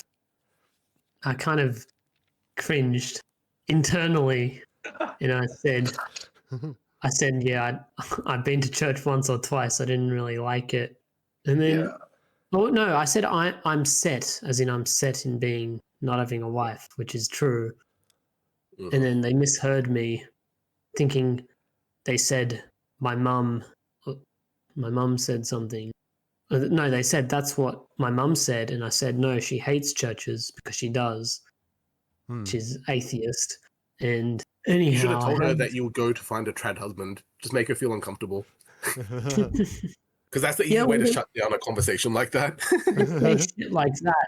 They say shit like that, but then they're uncomfortable about massage parlors in a place where in other countries where you could potentially actually find a trad wife. I don't get it, man. I don't understand their brains. Well, I don't. those things are stigmatized and have been shamed for quite a long time. Yeah, but And if then I you carry really on that wanted to, if I really wanted to, I have the funds to stay in the Philippines because it's very, very cheap there, or Vietnam or Thailand, and find a For a second, I woman. thought you were going to name even more countries. Well, there are. Name There's them all, like Thailand, Pokemon. Got to catch them there's all. Cambodia, Sri Lanka, maybe not Sri Lanka. Don't forget Laos. Anyway, Aren't they at fucking war or some shit? One of them was yeah, at war. I think that's Sri Lanka, actually. She was also showing pictures of Lebanon. It actually looked pretty nice, but it's Lebanon. well, for real though. Some of their mountains they look very nice. I have a Yeah. friend who's from, let's just call it the Middle Eastern esque region. Mm-hmm. And he told me that the only people who live in the mountains like to have gay sex. They joke about. And the mountains are in the north, so he's like, if you want a northern wife, like they like it up the bum. Oh, Oh, good God. lord. Oh, whoa. Anal. Oh, that reminded me of a point I was going to make earlier. I'll be quick, I promise, but I'm Yeah. backtracking. Remember how we were talking about the transport system earlier? Oh, yeah. So this same friend was like, yeah, he's from Pakistan. I'll just say it. He was like, "Man, I don't get what's wrong with your train system here. The English came to my country 300 years ago. They laid down tracks. We never did 1 second of repairs. The trains work just fine. Here, every 2 days, they're doing repairs." Fuck. And he's like, "See, white people are superior." He tells me. Yeah, that's He's a great funny. guy, but I don't want to say his name here. Anyway, moving on. That's Fair fair. And circling back to an old topic, you know, about the whole psychiatry industry, something that I also wanted to make a video about, you know, for a while. You know, sometimes, I mean, I'm not saying that you guys do this, but sometimes when I read about neurodivergent stuff like ADHD, autism, what have you, sometimes I feel like, what's the word? Like over pathologized. There's this whole like Reddit tier woke rainbow flag waving faggotry kind of culture yeah. that surrounds the ADHD, the autism, neurodivergent Like stuff, and you know half they'll of, say they'll say half of them are trans or some shit. pardon. Yeah. Apparently half of like autistic people and ADHD people could be transgender. I think I read that a while ago. Yeah, it's Yeah, definitely I didn't know that. But definitely But LGBT. I I, think it was. yeah, But yeah. but like I was yeah, saying, like, sorry, continue, Phoenix. I just wanted to add very quickly. I seen a YouTube video recently where this guy was saying that a lot of the big surgeons of people claiming to be autistic and getting autistic diagnoses are actually Gen Z. And since they're also the most active within certain political spheres, you can sort of correlate those two things. Yeah, absolutely, and I don't doubt the reality of ADHD and autism. I wouldn't go as far as saying that, you know, these things are, you know, completely fake or whatever. But you know, reading online, it feels like it feels like I'm being over pathologized. Like, oh, you forgot your keys at home, or you forgot something at home. You left something at home this one time. I guess you must have ADHD. It's like, bro, shut your bitch ass up. These are the same people that believe that men can get pregnant. Do you think like, do you think I should care about your opinion? So I wouldn't trust like the broader internet about that kind of stuff, because I know it's essentially been taken over by, you know, that sort of community, that leftist faggot community. And I don't like using that card, that label of, you know, oh, you're a certain political view or whatever. But, you know, like you said, Phoenix, there's definitely a correlation between, you know, truths, you know, getting involved in that shit, which, you know, sort of it makes it harder for me to find the actual truth. I know you, Phoenix, and I think Sean, you know, you've suspected that maybe I might actually do have ADHD or autism, and I believe you. Okay, I don't believe the Reddit fags or anyone else. I don't fucking care. You know, I don't care how many degrees you have. I don't care. You know, I trust you guys more than any other degree holding tranny out there. You know, but I guess my main point is that what I'm trying to say is I'm a very flawed and stubborn human being, so stubborn that I will literally fucking not involve myself in that world at all of getting diagnosed. Even if I do have autism and ADHD, I would literally rather would live a harder life than literally be adjacent to that Reddit tier, true and fucking woke kind of culture. It's just, but I know it's unhealthy, but that's how I feel sometimes, But I know you guys aren't like that. I know that everyone else is a dumbass, but you guys are not. Yeah. So Thanks for saying. And I think it is good to have a healthy dose of skepticism. Like, everyone thinks they're right, because of ego. So, even people who are smart telling you they think they have it, there's a bit of ego in there, whether they intend that or not. And everyone's biased, towards thinking their opinions are correct because of ego. So I think it's actually really the smart move to say, I'll take that on board. Maybe it's true, but I'm not just going to act as if it is. That's totally okay. yeah, well, thanks for saying, man. Yeah. Yeah. Yeah, no worries. Mm. We're supportive motherfuckers here. Yeah, unlike some people. We're more supportive than cunts like Dairy Queen, aka Cod King. Yeah. Cod Queen. Cod Queen. Cod I Queer. bet he's got massive milkers like a Dairy Queen. It probably does. Probably has he's probably halfway to his transition because all those drugs would have shrunk his nuts. Yeah, that's true. That's so fucking true. Heroin is known to like cause lack of sex drive or orgasms and Yeah. stuff like that. Yeah, I was I mean, going to the guy say who- to you, Mix, I occasionally, very occasionally, listen to that poem that Dave read out, The Perfect High. Oh, yeah. I think I might still have it saved on my computer. Even though I don't really like him, I still like listening to that Yeah, that's fair enough, man. poem.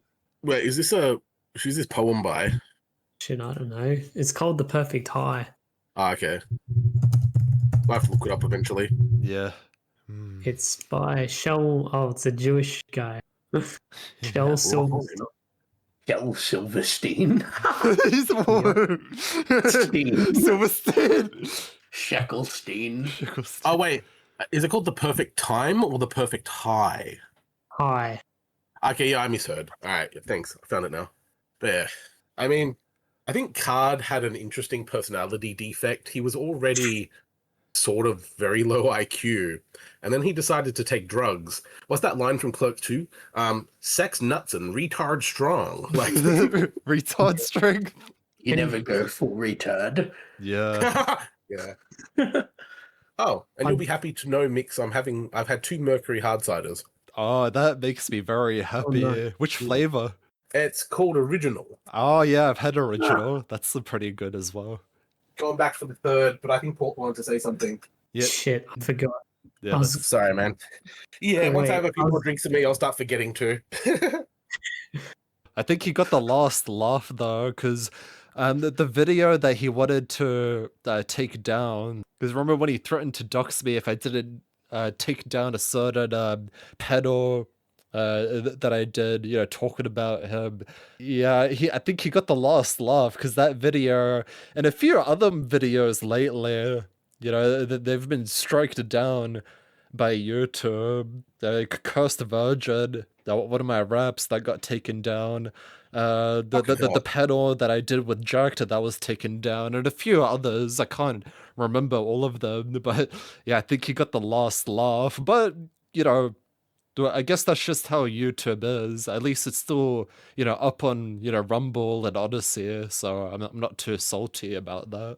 Yeah. He sounds like the kind of cunt who would fucking be a snitch. Yeah. So you will notice he makes that threat, and then he just, like a powerless weakling, copy strikes your videos because that's all the power he actually has. Yeah, like a Joe. YouTube to take down a video. Yeah, this criticism of me and my heroin addiction, that's anti-Semitic, and I'm not gonna stand for that. Okay, so I'm gonna report this goyim. I just got Is off. he Jewish? I just got off the phone with Ben Shapiro. That's anti-Semitic. Hey, So that's wanna a take bad it impersonation of me, okay? You can't do that. I'll sue you. My wife has a perfectly dry P word. Yeah, but you know what's?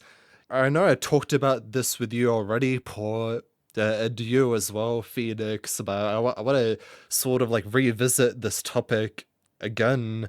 I know I talked about this at a drunken live stream before. My half brother, I actually have a half brother from my dad's previous marriage, and yeah, you know, my half brother, he's definitely someone that I like to talk about when I'm drunk. I mean, I don't think I've ever met the guy. Maybe I did when I was very young, but yeah, that's about it. But for some reason, I'm very fascinated of the idea of reaching out to him, even though I've always held the mentality of, you know, oh, just because someone's related to you by blood, you know, that shouldn't be the only reason why you should be interested in someone or reach out to someone. And I agree with that. I think respect should be earned and not given simply because someone is biologically related to you. But for some reason, you know, the idea of my half brother, it fascinates me. Maybe it's because I sort of project an idea of what he might be like, even though in all likelihood he might just be another NPC who fucking knows, right? But a part of me thinks that, like, oh yeah, he's the super based guy, and he's into anti-woke culture, and he likes side-scroller beat-em-up games as well. He likes playing Dynasty Warriors like me by some fucking coincidence, but I know that's an unrealistic expectation to have of someone. I think that's a pretty unrealistic thing to project onto someone. There's a saying that I heard recently: expectations are just disappointments under construction. So I'm not gonna hold any high expectations, but I was thinking of writing him a letter and yeah, just sending it to him and yeah, just reaching out to him. I don't know where he lives, but I know my aunt knows where he is. My dad's sister. So the Yeah. idea is I'm gonna fucking give the letter to her, then she'll like give the letter to him. But I haven't done it yet. I'm still thinking about it.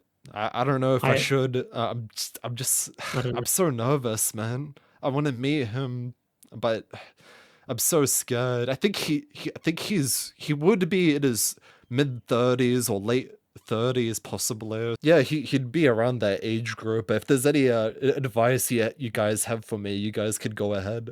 I don't really think. I mean, if he's in his mid-30s, he might mog you. Not that you should really compare yourself to other people, but just be prepared Like, for, you know, the small I mean, I for don't the care if the small talk. guy is more good looking than me. I don't care if he mugs me here. My Uh, dad was a pretty good looking guy, so I don't know if it's worth it, but you can try. It's worth a try, probably, but I mean, does this person know you exist? I yeah, don't know actually.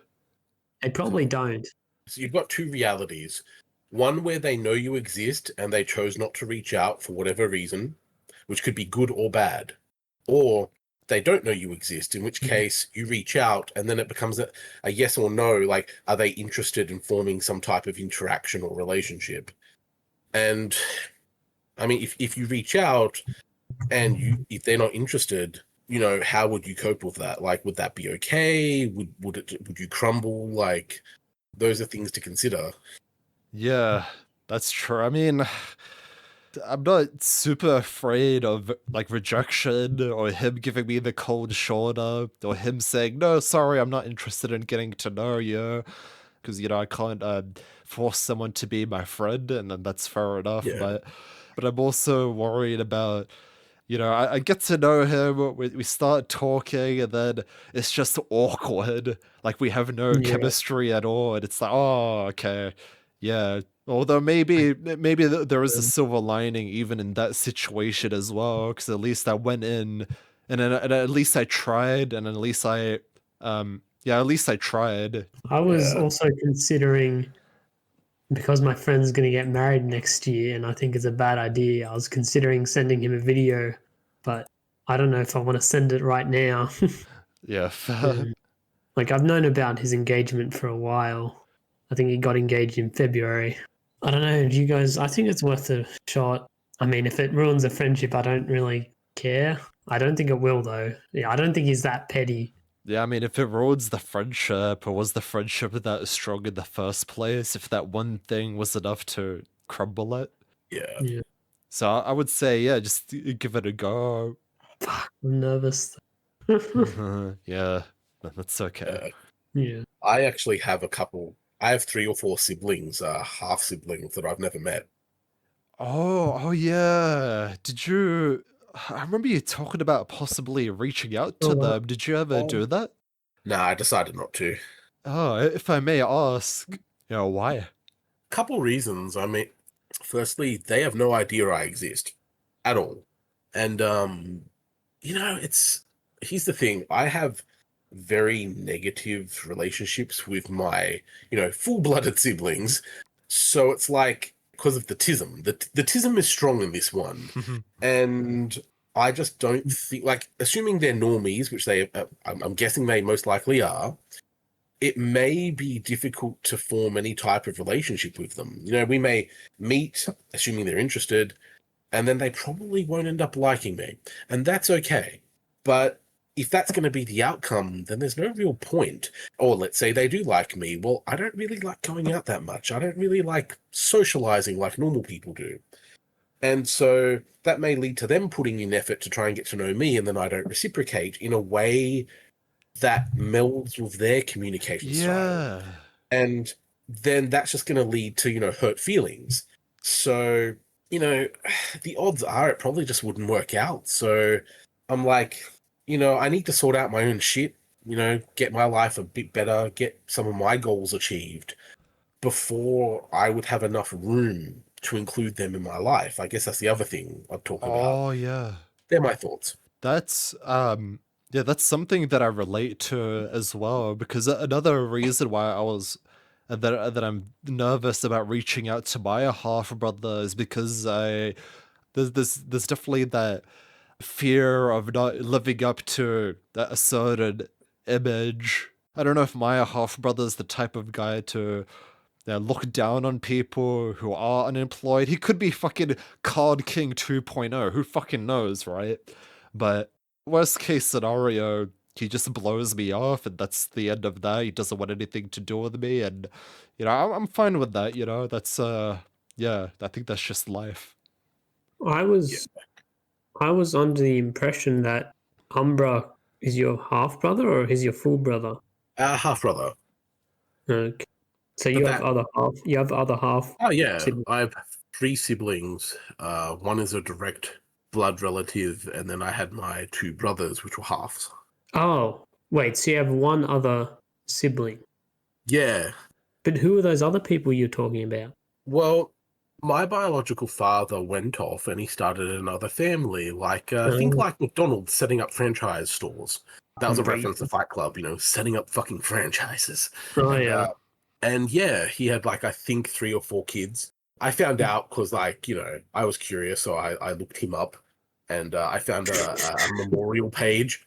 Oh dear. Yeah, and yeah, he had died 8 years before, and Hmm. yeah, I had suspected he had died because he was in a career that you can publicly search because it had an occupational license without saying what it is. Oh, And all of a sudden, his license just was never renewed. I'm like, I think he died. Looked him up. Yep, he died.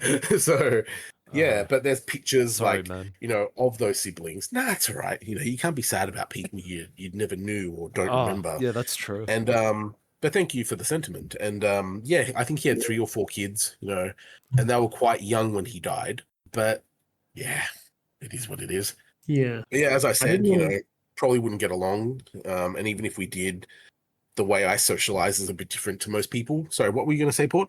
Well, I was going to touch on antinatalism. And I Okay. think it's a pretty selfish thing that he did, honestly, starting another family. But yeah. I don't know. They seem pretty happy. Oh, okay. Yeah. But, But still, I just yeah. feel like, well, my philosophy is that introducing children is creating suffering when it's unnecessary. If you don't have the child to exist, you don't have to satisfy their needs. You Yeah, don't have to I satisfy agree their with needs to alleviate suffering. Yeah. Yeah, I think when people have kids, they should. It stops being their life, and it should be more about raising those kids because it's you're raising a person. That's a big decision, and some Yeah. people don't take that on with as much care as they should. I used to have a friend, and me and her agreed that if people have kids, like if you need a license to learn how to drive, why don't you? Why is there no license requirement to have children? Oh, that's so Yeah. fucking true. Like, yeah, okay, reproductive rights, blah, blah, blah. But if you're going to be an abusive, piece of shit, then maybe you shouldn't have kids. Like, or, you shouldn't be allowed to raise them. You know what I mean?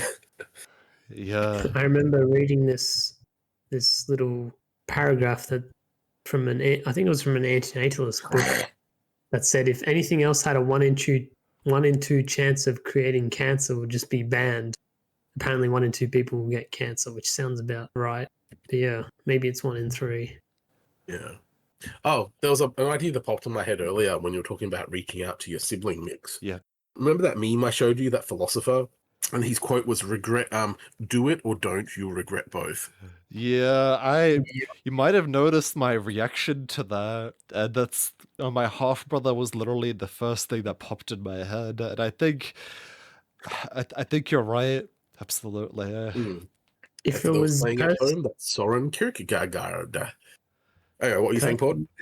personally, if I was in your position, I would not be motivated to do it, but I still think it's worth a try. Oh, But I would not be motivated. Yeah, yeah, I haven't really been motivated as much, so I definitely wouldn't like if I suddenly found out I had a half brother and I'm 26. I mean, I know you're 25, but I'm 26. yeah, Like, I personally wouldn't be bothered, but I mean, if it's reasonably easy to do, maybe it's worth it. Just say to your aunt, right? Because she knows his address. yeah, If you get a reply from him, you probably would get it through your aunt. yeah, for sure.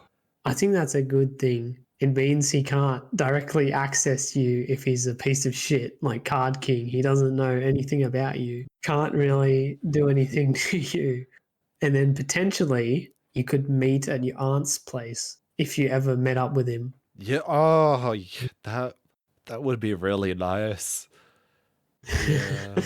I don't know. I don't really talk to my family outside of my parents and grandparents. Not because I don't like them, we just never talk. Oh, I used to talk to my cousin quite a lot, but not much recently. But yeah. They say you have to water the relationships in your life for them to grow. But the problem is most people don't water their relationships. And that's like you, and it applies to everyone you try and foster a relationship with. So they can be difficult, they can be tricky. And not everyone you want a relationship with wants a relationship with you. Or maybe they want it at a different level of intensity. And yeah, these things are tricky. yeah, they really Welcome are. to the Autism Podcast. Sorry for interrupting you, but you're right. Yeah, they really are. Yeah. For anyone listening that I am diagnosed. Yeah, he's not a Reddit fag, he's not a churn, he's the real deal. Honestly, it would be funny if I was a troon, but I would never do it. Yeah. Yeah. Jokes aside, I only a couple of years ago realized I am probably autistic. I do fully intend to go and attempt to get the diagnosis. Like, it'd be another thing if I was like, I'm autistic, but I refuse to get diagnosed or even try to confirm it. Like, that's like, are you really, like, really? But, I intend on getting it. So, yeah, I think that puts me more in towards the column of, good. But anyway. Yeah, fair The enough. moon is fake, and autism is also fake. Well, apparently my mum had a bunch of Tylenol, so that probably explains it. That fucking Oh, meme. Fucking Trump. You see that video I linked? Apparently, that actually could be true. Oh, It's not. Tylenol came out like 8 years after autism diagnosis became a thing. yeah. Well, the video. Also, I have a linked- relevant meme to this. Yeah, imagine in the thing you if there's video, like you'll flash to this meme. That will be hilarious. Oh, Here you yeah, go, listeners. I probably will. Tylenol. Remember Tylenol mix? I liked him. Oh, you mean Tylenol for Black Ops? Yeah. Yeah, I mean, I know we had that, all of us, I mean, as the audience knows, assuming they watched Black Ops: The Story Part 1, even though we all had that beef with Tylenol, I do miss him sometimes, genuinely. It's the same with it Swapped as well. Personally, I had no direct beef with him or anyone really. Neither did They pretty much I. just formed a faction and that was it. You know, they all just Yeah, started a war for no yeah, reason. There was no personal beef and that's part of the except for with TFB. But with me and Swapped and me and Tylenol, there was no beef. yeah, and that's part of the reason why I I'm liked able to I liked them. yeah. And that's part of the reason why I'm able to, think like this. Like, oh yeah, I don't have any animosity towards them at all. Believe it or not, I was hoping that after the whole TFB debacle, that because when he had his beef with Jacked, I was hoping that me and TFB would be Mm. cool with me, because he never had beef with me. He just had beef with Jacked. But I guess he didn't like the fact that I wanted to It's, keep being friends with Jacked. So yeah, that's what he I, formed his little faction with yeah, Tylenol and Swapped. But I don't hold any animosity towards them at all. well, that was 2020, right? The TFB fallout. Yeah, I was hoping after that we would have a bit less drama. But then 2 years later, we had Card King drama, and then David after that. And people were saying David is the glue of the chat, and that was very true. The I server died after David left completely. I can't really say I hate him because again, we never had. He just randomly left. I don't know how I'm supposed to feel. I never had direct beef with him. Like I don't like him these days. I probably wouldn't talk to him again, but yeah, neither would I. not that it's a possibility, but I suppose I should manifest it. But Yeah, I actually respect Card more than David. And you might be thinking, really? what the fuck? How? And here's why, right? Card, he knew who he was. He knew what he was about. Yeah. No, I'm serious. He knew what he was about, and at least he letted you know that who his true nature was. David, on the other hand, he played that whole, oh yeah, I don't know how to deal with the situation, so I'm gonna try and play both sides. I mean, you guys already know the whole story with that. Just like, in hindsight, I find it very cowardly, because it's like, Mm. you're trying to push this whole toxic positivity bullshit on me like you know what the fuck you're talking about, when really you don't. You're doing like this fucking concern trolling bullshit, acting like you care about me. David, he played like that whole timid, cowardly, oh yeah, I'm totally with you. I'm on your side, like, nah. I don't think he had my best Yeah. interests at heart. David was hiding his true nature, whereas Card, at least you know what you were getting. So if there's anyone that I hold animosity towards, it's definitely David and Card, of course, but more so David. Remember how he was saying, "Oh yeah, I'm turning my life around. I'm quitting smoking." And well, the point I was going to say is that that's probably why he was talking to you about that. Because keep in mind, you were unemployed for the entirety of your life on the Black Ops server. So, and then you were mentioning in that video, he only recently started saying it. The reason why he recently started saying that is because he was enacting his own version of, even though he was poor, the only money he had was a fucking coin jar on his desk because he was paid in cash. My theory, the reason he was saying that to you was because he was seeing changes in his own life, like quitting smoking. And I think he quit weed for a while. And I think he quit drinking maybe. But yeah, they always seem to be handle their drinking, I guess. But yeah, he definitely quit smoking because he always, yeah. So I think that's where it came from. And then he bandwagoned onto Card Kings. I don't know. I don't really think about it much. That's fair enough. That's probably the more healthier mindset, to be fair. It was quite a long time ago, so I don't really care Yeah. anymore. But yeah, I'm unemployed. I'm on Centrelink. You're so fucking what? What are you, my fucking girlfriend? Fucking kill yourself. Yeah, just ask You them. are a nasty individual, and I hope. And dude, I still don't think David is the most evil person alive, but he is a nasty individual. He cannot be trusted. That's all I Just fucking say there. But yeah, unless he's paying your bills, I wouldn't worry about him. yeah. But yeah, if anyone wants to talk about anything else. I do a little bit. I just wanted to talk about the autism thing and me not having a diagnosis yet, because I mean, I know I've discussed it with you guys, but there may be some listeners who would wonder how you could, live and not realize you had such a thing, Mhm. until you reached like middle age. And to briefly talk about that, every time I failed, people either didn't care or, to explore why I was failing consistently, or they just thought I was lying or faking or just wanted attention or just wanted people to feel sorry for me. It relates back to that toxic positivity thing, where normal people tend to be, peeled into thinking that if you try hard enough, long enough, you'll succeed. For some people, it doesn't matter how hard or long you try, you're not going to succeed. Another thing is, like, many people didn't notice because they didn't know what autism was or what to look for. A practical example of this is in the state where I live, school teachers actually weren't taught to look for signs of autism in kids until 2010. I finished high school 2005. So well before they were looking for this stuff. As for everyone else, people were too focused on their own problems to really focus on mine, or maybe they assumed my difficulties were due to personal or moral failings. I know I covered that a bit earlier. Yeah, and it goes back to that positive. There's nothing wrong with people focusing on their own problems. That's very human. That's not a malicious thing. But when toxic positivity comes in, they just assume you can try harder and succeed, and yeah, that's why I never knew.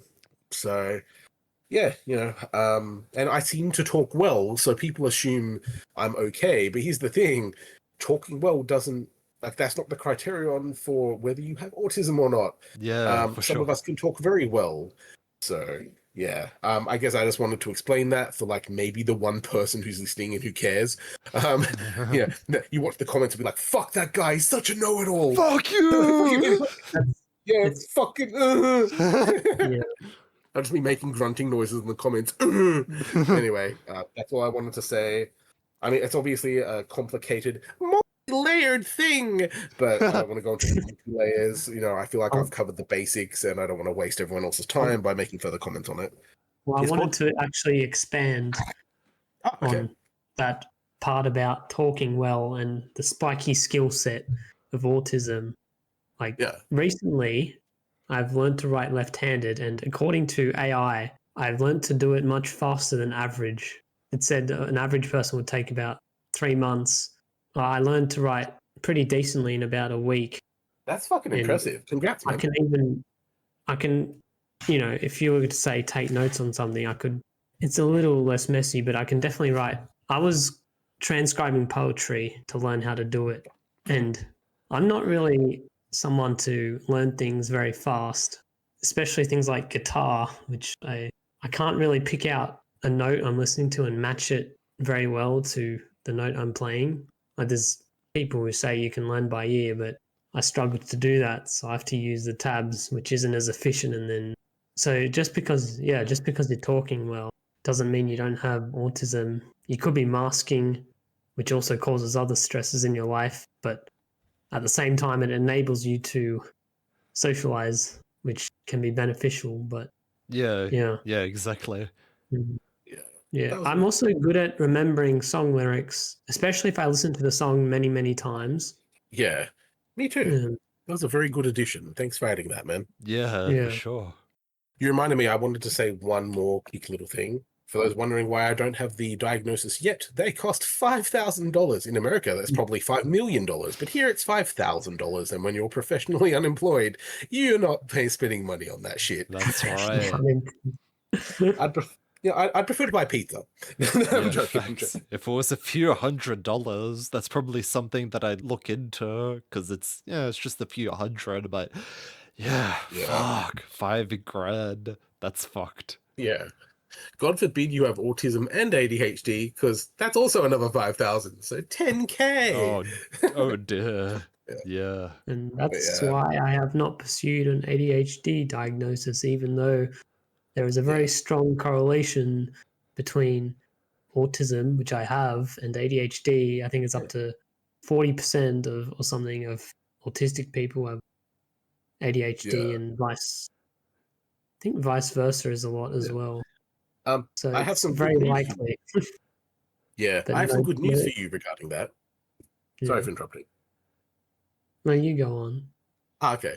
So apparently, so this year, the health minister for our state, they said they're going to put funding into training GPs to diagnose, so then it would be covered under Medicare. So you can get the diagnosis for free. Oh wow. Yeah. So at first, it's going to be kids. So I'm guessing halfway through 2026, only children, and only if you go to the right GP, because it's only 1,000 GPs. And then after that, then they'll be able to diagnose it for adults. So yeah, Medicare will cover it. So you just got to wait until the end of 2026, maybe 2027 at the most. Good news. Yeah, that is good news. Huh. I will collect all of the diagnoses like Pokemon. Gotta catch them all. Anyway, no, I'm not doing that. But yeah, so if you just wait a little bit, yeah, you'll probably be able to look up doctors in like a registry, and you'll be able to go get that diagnosed, man, for free. Wow. Does that mean you can get autism diagnosis for free? No, that's not covered because that's more specialized. Basically, all the tests are for male children, and they assume that you're going to catch it in childhood. So it's a very specialized testing for adults. And it will never be covered because the idea is no, we catch it when they're kids. You know, there are only a very, very small amount of people who have it as undiagnosed as adults, so we're not going to fund that shit. Wow, that's But, you know, fucked because hey.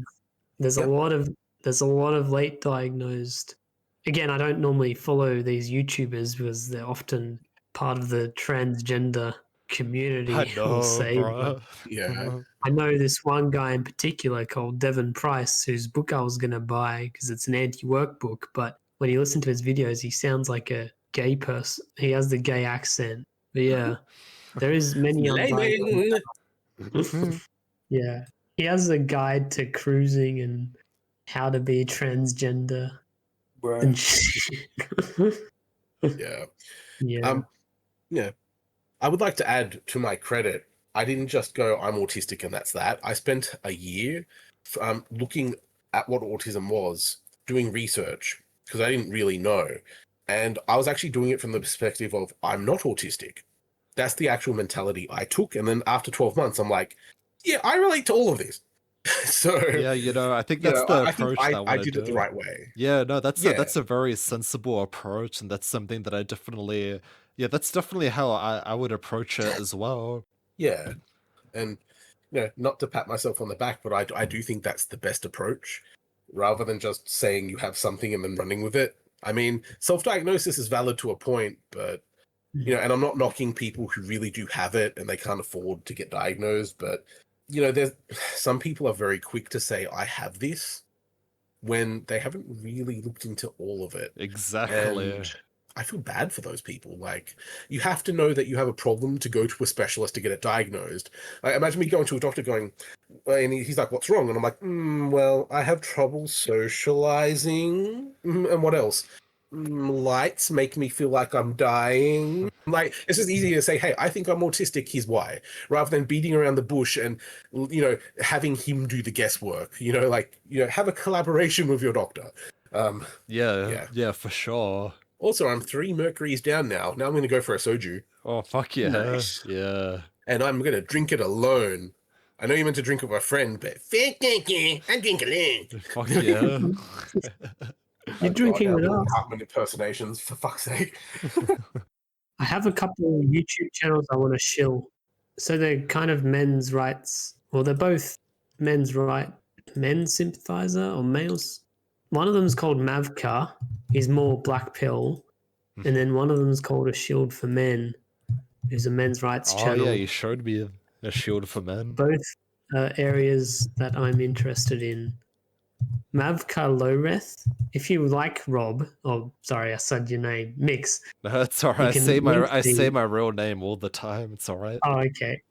These two you can link in your description if you like. I watched the Tom Powell Jr. Destroyed on Male Privilege. That he does response videos. That was a response video, but he also does his own content. Yeah. There's also City Crusher, but I think he mainly does response videos. So I'm not. Yeah. Yeah, fair enough. Yeah, well, actually, The- there was one more topic that I wanted to cover. Well, I already kind of covered it already, but I want to expand on it.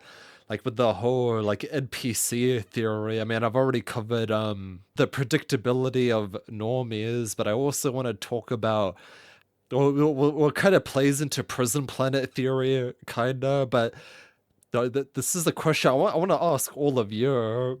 Have you ever been walking down a street at like 4 a.m.? And obviously, when it's 4 a.m., you're not going to be expecting any cars. And you're walking past someone's driveway, and it just so happens a random ass car pulls in front of you, inconveniencing you for like, I don't know, like 10 seconds. It's like, bro, like if that's not an argument for the simulation theory, I don't know what is. Maybe that's schizo. Yeah, I am a bit drunk Yeah. right now, but it's happened so often to the point where I'm like, these people are literally NPCs. These people literally aren't real. Like their sole purpose is to inconvenience you in your daily life. That's why the moment you walk away from that street, they will literally despawn out of their existence because their purpose has already been filled. And the reason why I think, or the reason why I say it plays into the prison planet theory is because they. And for those who don't know what prison planet theory is, in short, it's basically the theory that we are here on Earth, trapped in an endless cycle of reincarnation for the purposes of suffering, in which that suffering is then harvested for food for evil reptilian aliens. That's the prison planet theory in a nutshell. So we're essentially like soul farms. We're farms for negative energy. Our emotions are food for these reptilian aliens. So that's basically what the theory is, and I think it's highly related to the simulation NPC theory. Because the reptilians are probably the ones who made the simulation in the first place. I mean, I'm I'm personally still pretty agnostic about it, whether it's about religion or the spiritual theories in general. But I think, out of all of the religions, out of all of the spiritual theories, I think prison planet theory, it makes the most sense, even though I don't necessarily believe it 100%. I mean, I don't know about you guys. I don't know if you guys experienced, the 4 a.m. driveway meme where it's like, what the fuck are the chances of this normie inconveniencing me? But yeah, you guys can go ahead and yeah, add to that if you want.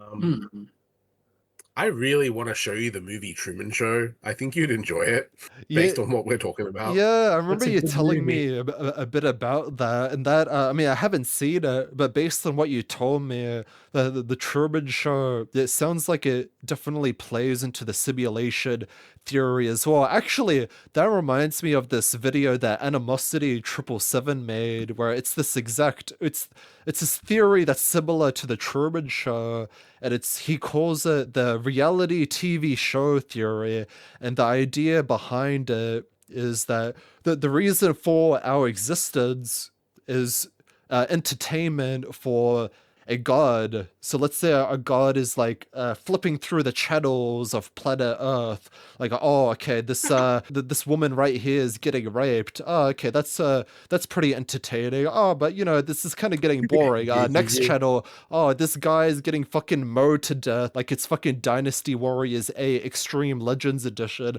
That's kind of getting boring. Next channel, you get what I mean.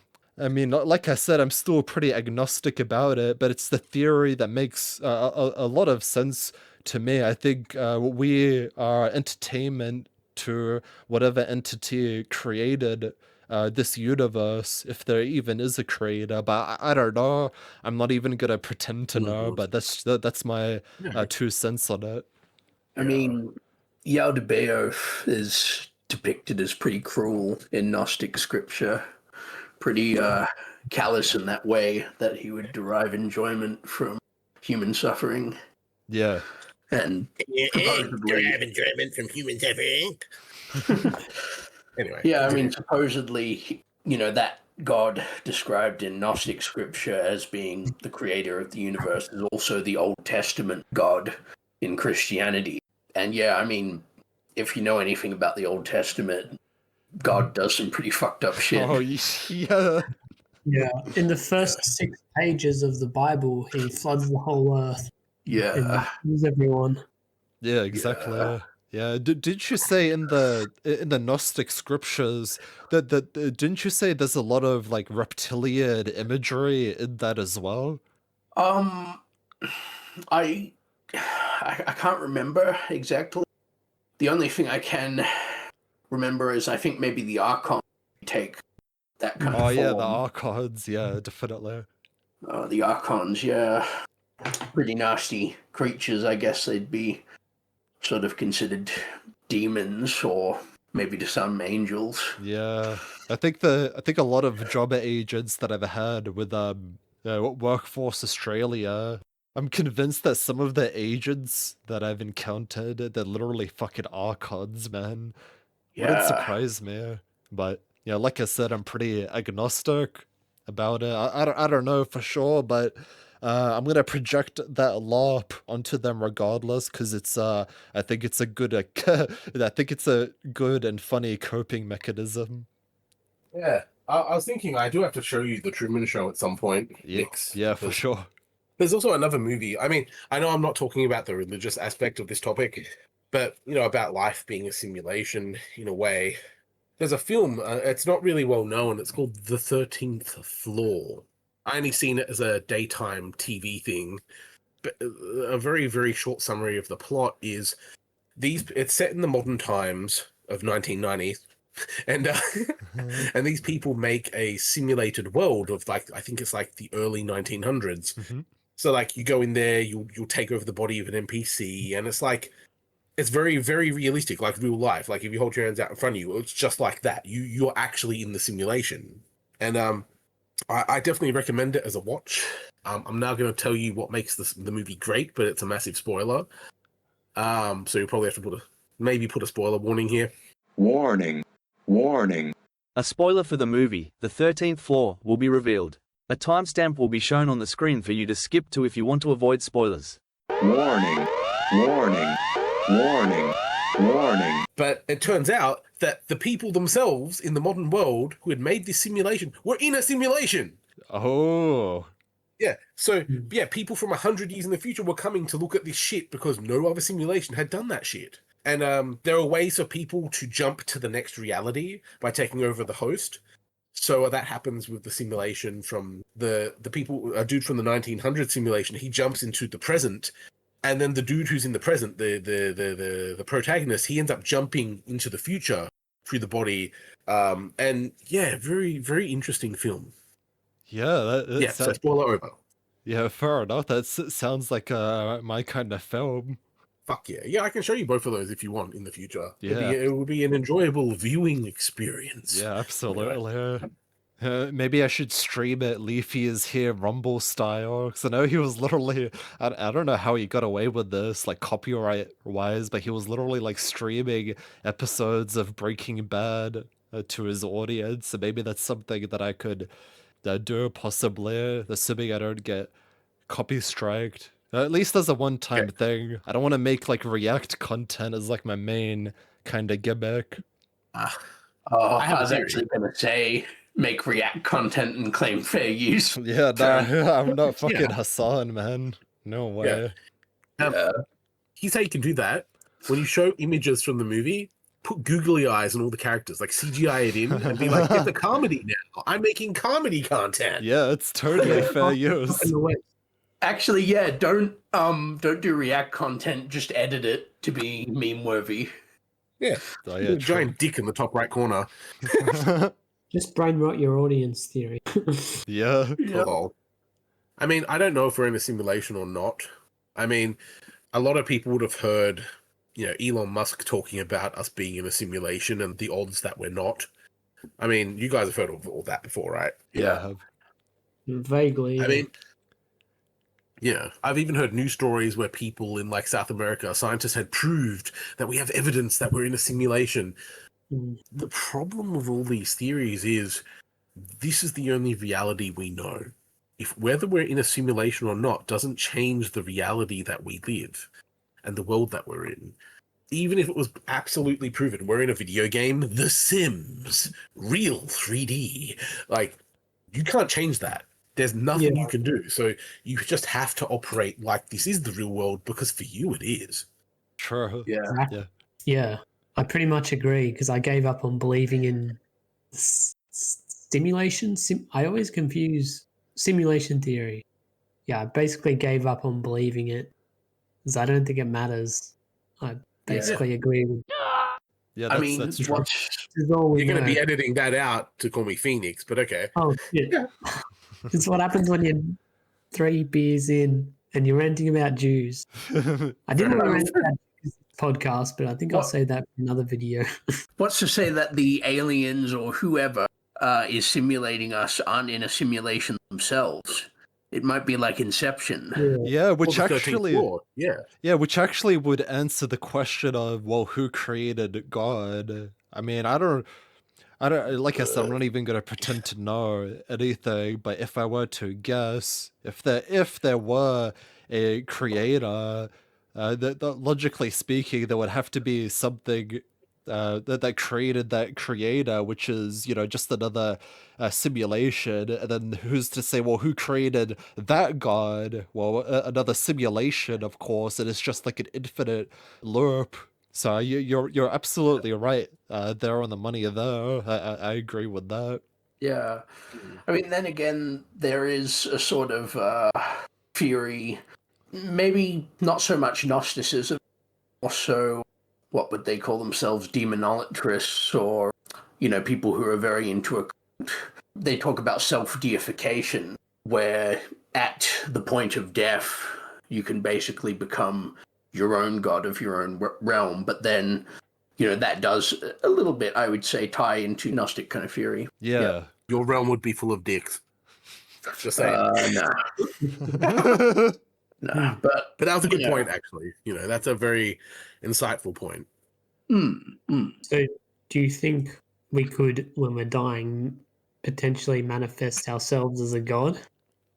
I mean, if that kind of sort of fifth dimensional kind of idea exists, if those sort of planes and dimensions exist, then yeah, you could, I guess, theoretically conceive of your own dimension according sort of occult practices. Oh yeah, Hmm. yeah. Yeah. Okay. But, of course, look, spirituality isn't anything that's set in stone. It's not a known quantity. It's not something we can measure or prove. But, if this stuff is real, if it does exist, then I could see that as being a possibility as part of, it's hard to explain, but it's like more of a free will kind of perspective of dying, of death, where you can really choose your own path. Some people who believe in Christ and God, they'll talk about heaven and hell. If they truly do believe down that they've, been good, done right all their life, then this theory would really say that they would go to what they would perceive as heaven. Yeah. Whereas someone who, perhaps doesn't view themselves as such an upstanding moral person, they may think, oh, yeah, if they believe in that thing, and then So what their afterlife will look like will be reminiscent of hell yeah, to so them. so they're essentially, dare I say, like they're essentially manifesting of what their opinion of what the afterlife is, and just experiencing that. Yeah, Yeah, that's fair enough. Anyone's guess is as good as mine, and I definitely agree with you in terms of spirituality and never being set in stone, because I don't trust anyone who claims they know 100% certain, what the fuck actually is going on in this world or in the afterlife, as animosity would say, whether it's about religion or even about the scientific community. I would definitely have my skepticisms about that as well.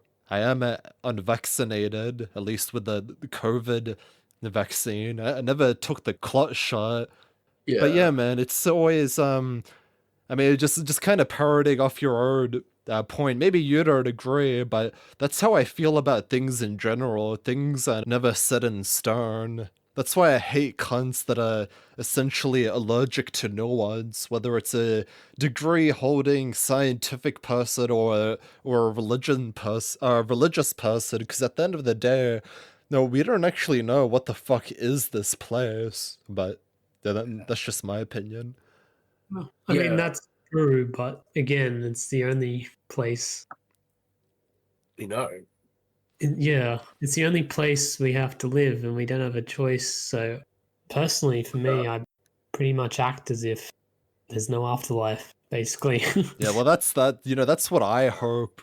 I honestly But hope that's what the afterlife is for me as well, actually. Like, when I die, I want it to be the same feeling that I felt before I was born. So just essentially nothing. Although it would be nice if the afterlife was literally like I become a god of my own universe. Like if I die, I think it would admittedly be pretty cool if someone copy and pasted like our current universe that you and I are in and just gave it to me and just said, "Yeah, you're in charge now. Go live out your wildest fantasies. If you want to titty fuck a fat woman while brushing her teeth, that's totally up to you. You can just do whatever you Odd. want. You can touch her teeth as many times as you want to. You can live your wildest Milk dreams, and her. then once you're bored with that, I mean, eventually I probably would get bored with that, but once I do get bored with that, I want to just fucking die for real. I just feel nothing.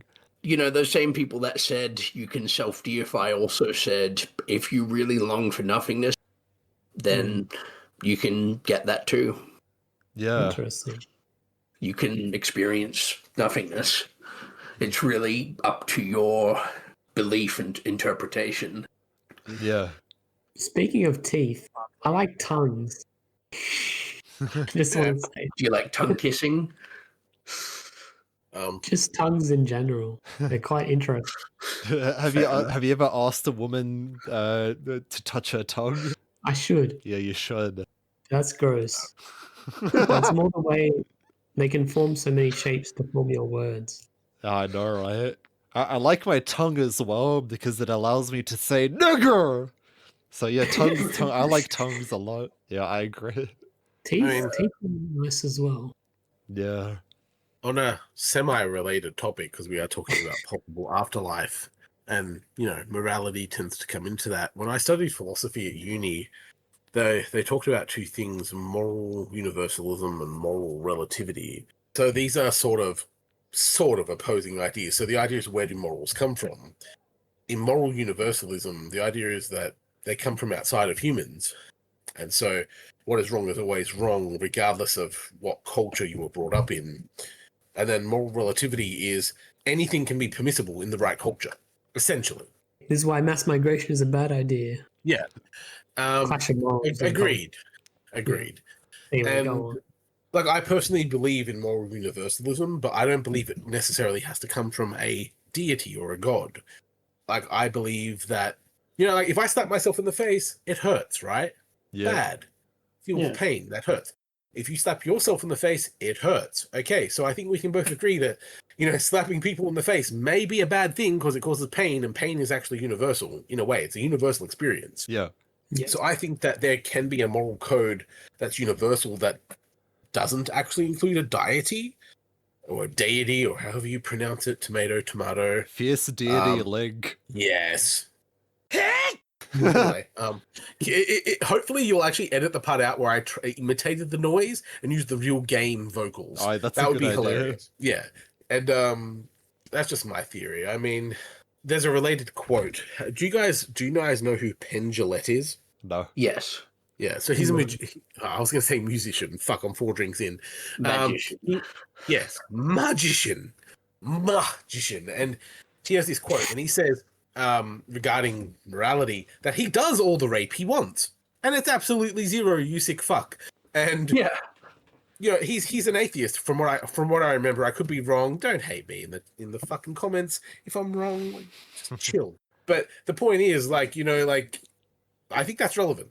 But anyway, I'll leave you to figure out why it's relevant. I can't be bothered explaining it.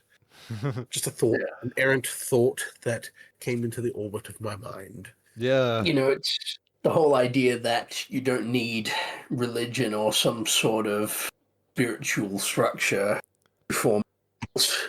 Exactly. That's actually the point I was going to make, but then I forgot to make it. Thank you. Yeah, no, I agree. That's why I don't really like it when I see the Twitter Christians, the people LARPing as trad Christians or whatever. Man, and they really don't like. Basically, if you're not a Christian, that they don't fucking like you. But they always say, "Oh well, as a non-religious person, how could you possibly where do your morals come from?" I mean, me personally, I don't think it would come from a god. Like with the Phoenix's example is a perfect example of this. It hurts when I punch myself, so why would I subject another human to that? I know it's very like, even though it's a basic answer, I think it should still paint the broader picture of where I'm coming from. Is that morals, they come from human experiences. I think it's the result of evolution, even though I do think, there's a lot of holes in evolution as well. But I think it's the result of the human experience. Essentially, morals comes from men. And Yeah. also, Which makes you a moral relativist. Yeah. Continue, Sean. also empathy. I mean, having the mirror neurons is part of knowing, hey, if I punch this person, that same action would hurt me too. Do I really want to do this? Yeah, exactly. Yeah. I mean, my cousin's basically his entire social circle is Christian. At that point, are you really? I mean, yeah, he talks to me and stuff, but he would rather talk to fellow Christians, which is kind of telling. And it's similar to what Muslims do. Their entire life is basically lived in this matrix of their culture. An echo chamber. Yeah.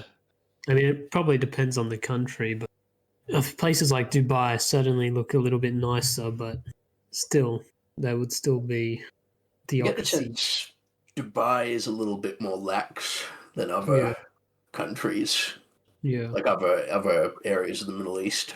Like, I'm pretty sure, for example, they allow foreigners who are not Muslim to drink. They're a bit lax, like what foreigners do. Like, if you're, I don't know, Syria or some shit, and you pull some shit that is not cool with that religion, you're more likely to get fucking beheaded or shot or some shit. Whereas in Dubai, I'm pretty sure they allow foreigners to drink in Dubai, from what I've heard. Like, whereas other countries, they would kill you. Like, some countries, they would literally just kill you. Fucking Doesn't hell. matter who you are. Doesn't matter if you're not Muslim or whatever. But Dubai, they're like, hey, we want to make money. We want all these Westerners coming in here and to like bars and shit and having drinks. And there'll be Muslims, but they don't care. They're making money, Yeah, that's true. Speaking making of, good money. yeah, quite true. Yeah, speaking of bars, yeah, I want to fucking I don't even remember the last time that I've actually drank alcohol with you guys at a bar. Oh, it wasn't that long ago, but I also want to bring back the barbecues. I know this is off topic, but Oh, yeah. oh man, I miss those barbecues that we all used to Yeah. Yeah, well, actually, Make sure the meat is halal. it do. must be halal. Continue. If it's not halal, it's haram. Don't you tell me how we talk, cuz. I'll smash you, bro. No, I'm joking. Continue. Yeah, but anyway, I mean, I'll chat to you guys a bit later once we end the pod about barbecues. I'd be happy to do some barbecues again, and there may be some opportunities coming up. That's good. That makes me very happy. Yeah, for sure. Yeah. It'd be great to do some stuff again. I was making a suggestion about a hangout. I'm going to do a mix alone. But after that, if maybe we can make it a group thing, so you could have that experience. What do you think, Nix? Yeah, Without that giving details. yeah, that sounds fucking great. You could bring a Ixer along as well, and whoever Yeah, wants to that come. does sound great. Yeah. Oh, yeah. Oh, Are there- also, Yep. that song is pretty interesting. Feed the Machine. I linked it in the Discord. Beat the machine. Pat's own back JPG. Hmm? Okay. I'll have a look at that. Yeah, I'll have a look at that after the pedal. Pedal. Yeah. You guys might have noticed I'm using the word pedal instead of podcast. I think that, I don't know, the word podcast is so cringe to me. I don't know why. Maybe because all of the terrible and the shitty content that I've seen over the years. But yeah, we're calling it a fucking pedal, alright? Animosity 777 style. But yeah, anyway, you're about to say something, Port, I think. Panel. Yeah, I don't really follow many podcasts. Okay, I find them a good. bit They're all shit. too NPC like. Yeah, that's true. I like videos, like Steve Brown's channel. Oh yeah, You could also post his channel in the description because he's also yeah. I'll flash it on the screen. I like B Stevie as well. He's he's chill. also a Black Pillar channel. Flash your audience. I don't mind a little bit Joe Rogan, and I quite liked whatever R.I.P. Charlie Kirk. I fucking hate whatever podcast. So fucking, I hate it with a burning passion. I don't know. I saw some episodes that I thought were alright, but I didn't watch a lot of it. I thought, Yeah, that's fair. I'm not knocking Yeah. you or anything. That's just Yeah. my opinion. I'm a very opinionated man when I'm drunk. yeah. I mean, to be fair, I didn't see a lot of it. Like, so it might have not been that good, but I didn't notice. Like, I wasn't there for that. So Yeah, that's fair enough. Yeah, no, I'm glad. Go watch Baited Podcast instead, or an Animosity 777 panel. It's just way better. Oh yeah, The hilarious thing about whatever podcast is, like on the surface, it looks like they just pay a bunch of whores to come on and then they badmouth them for a few hours. But you gotta understand, they're selling sex. Okay, these chicks look hot. That's why they've invited them. And sex sells. So the whole point is you're either gonna watch because you're, taking screenshots to jerk off later, or you're actually listening to the content. Either way, they don't care what you're watching. It's just that you are. I want to add a. Hey, Phoenix. Sorry, could continue? Oh, sorry. All I'll say is, hey, Phoenix, do you find Gorlock hot? That's not even a human being. That's a thing that comes from the swamp, man, of swamps of Chernobyl. Fucking Dodoria, motherfucker.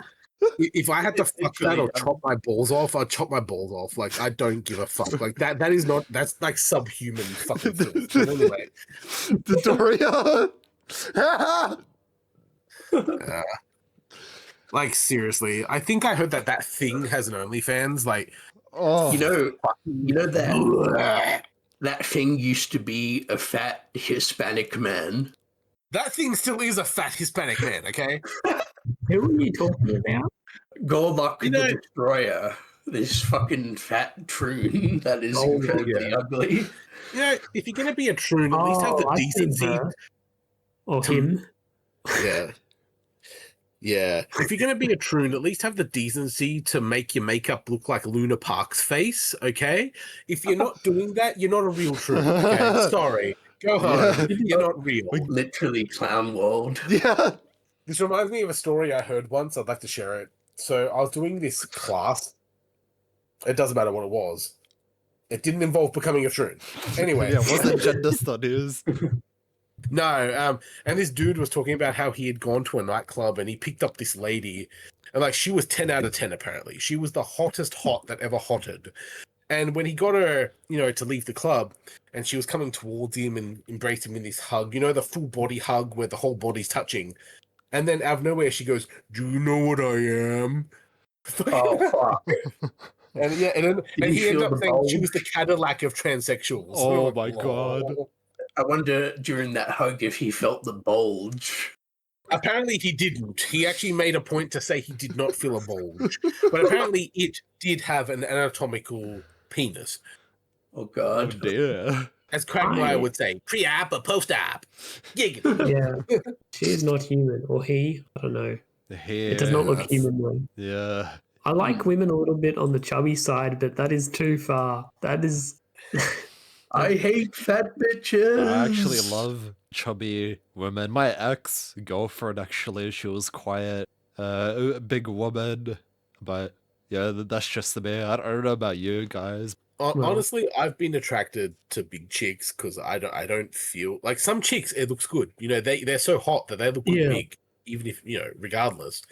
Some chicks Yeah. look better big. But not her. Fuck. Yeah, not cool. No, like me personally, like I don't really like big tits, but I like big asses. I'm more ass man.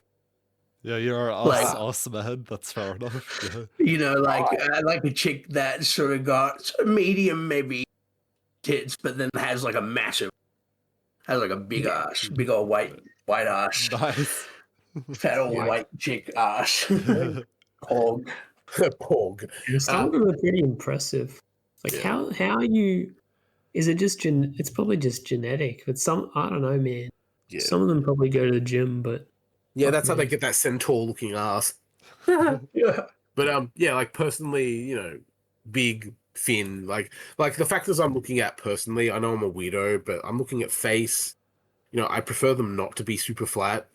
And back arch. I am a fan of the back arch, my friends. Back arches rule. Oh, that's true. Yeah, I can't deny Yeah. that. Yeah. So, so Mix-a-Lot says, I like big butts, so I cannot lie. Yeah, it just so happens that creates a nice looking back arch. Yeah, That's all I'm that's saying. true. I was going to talk about a shield for men, but yeah, I watched his response video to this male feminist who he was not saying anything in the video. He was just playing this TikTok of a feminist saying that men make up like most of Congress, or women are only a minority of Congress, and Shield for Men was rebutting, saying that women basically choose not to do that. And yeah, and Yes. it's a long video. There's also other things he talks about. Yes, it seems like your algorithm. I don't know what the fuck is going on with your algorithm, but it seems like your algorithm is so much more better than mine. I mean, Oh, I you're don't get the- these from the algorithm. I think I got this from, was it this antinatalist server maybe? Oh, I see. Yeah. The B Stevie server? Is that the one you're talking Yeah. about? Yeah. Steve Brown, he was actually how I found out about the Charlie Kirk assassination. I woke up one Yeah. day, I opened up YouTube, and a new video from B Stevie. Oh, my thoughts on the Charlie Kirk assassination. I'm like, what the fuck? So I Googled it, and yeah, that's how I found out about that situation. It's so fucked, man. I know that uncensored video of his death has been making rounds on Twitter and BitChute recently. Man, that's so fucked, man. I saw It it on is. shoot. It was just I wish I never saw it. I shouldn't have looked it up, but I did. And Same. it Yeah. was just it was the most graphic, one of the most graphic videos I've ever seen.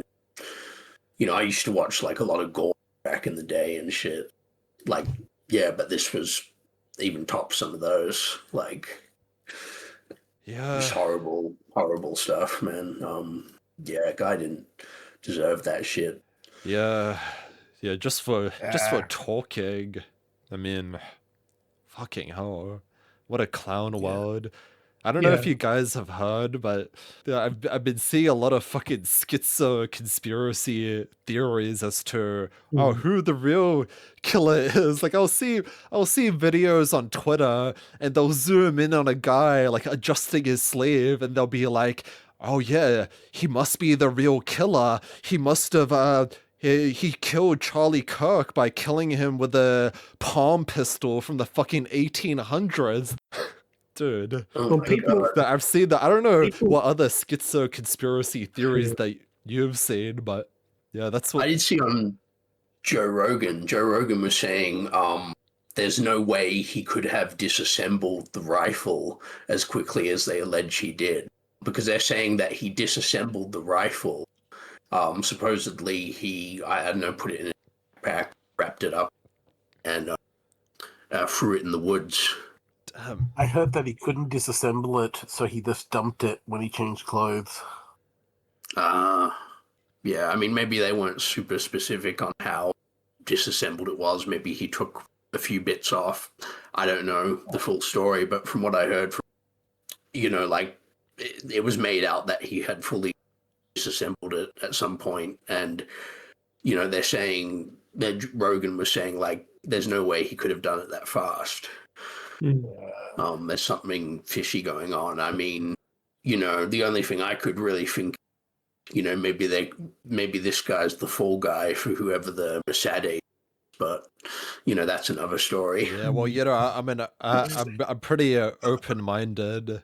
Well, maybe not about the palm pistol fucking theory, but I mean, if they came out with more evidence of that guy actually killing Charlie with a palm pistol, I'm more than happy to listen. But it's not looking trustworthy, at least in my opinion. But They said it was a 308, and from the video, I mean, his neck pretty much gets ripped apart. I think at a small caliber of a pistol, you wouldn't see that much blood splatter, and because I've seen shot by pistols, and even, I mean, fair enough if it hit enough, yeah, it could look like that, but I think he was shot by a rifle, but I don't know for sure if the story is 100% accurate or if it's maybe it hasn't just been fully explained to me the best way. But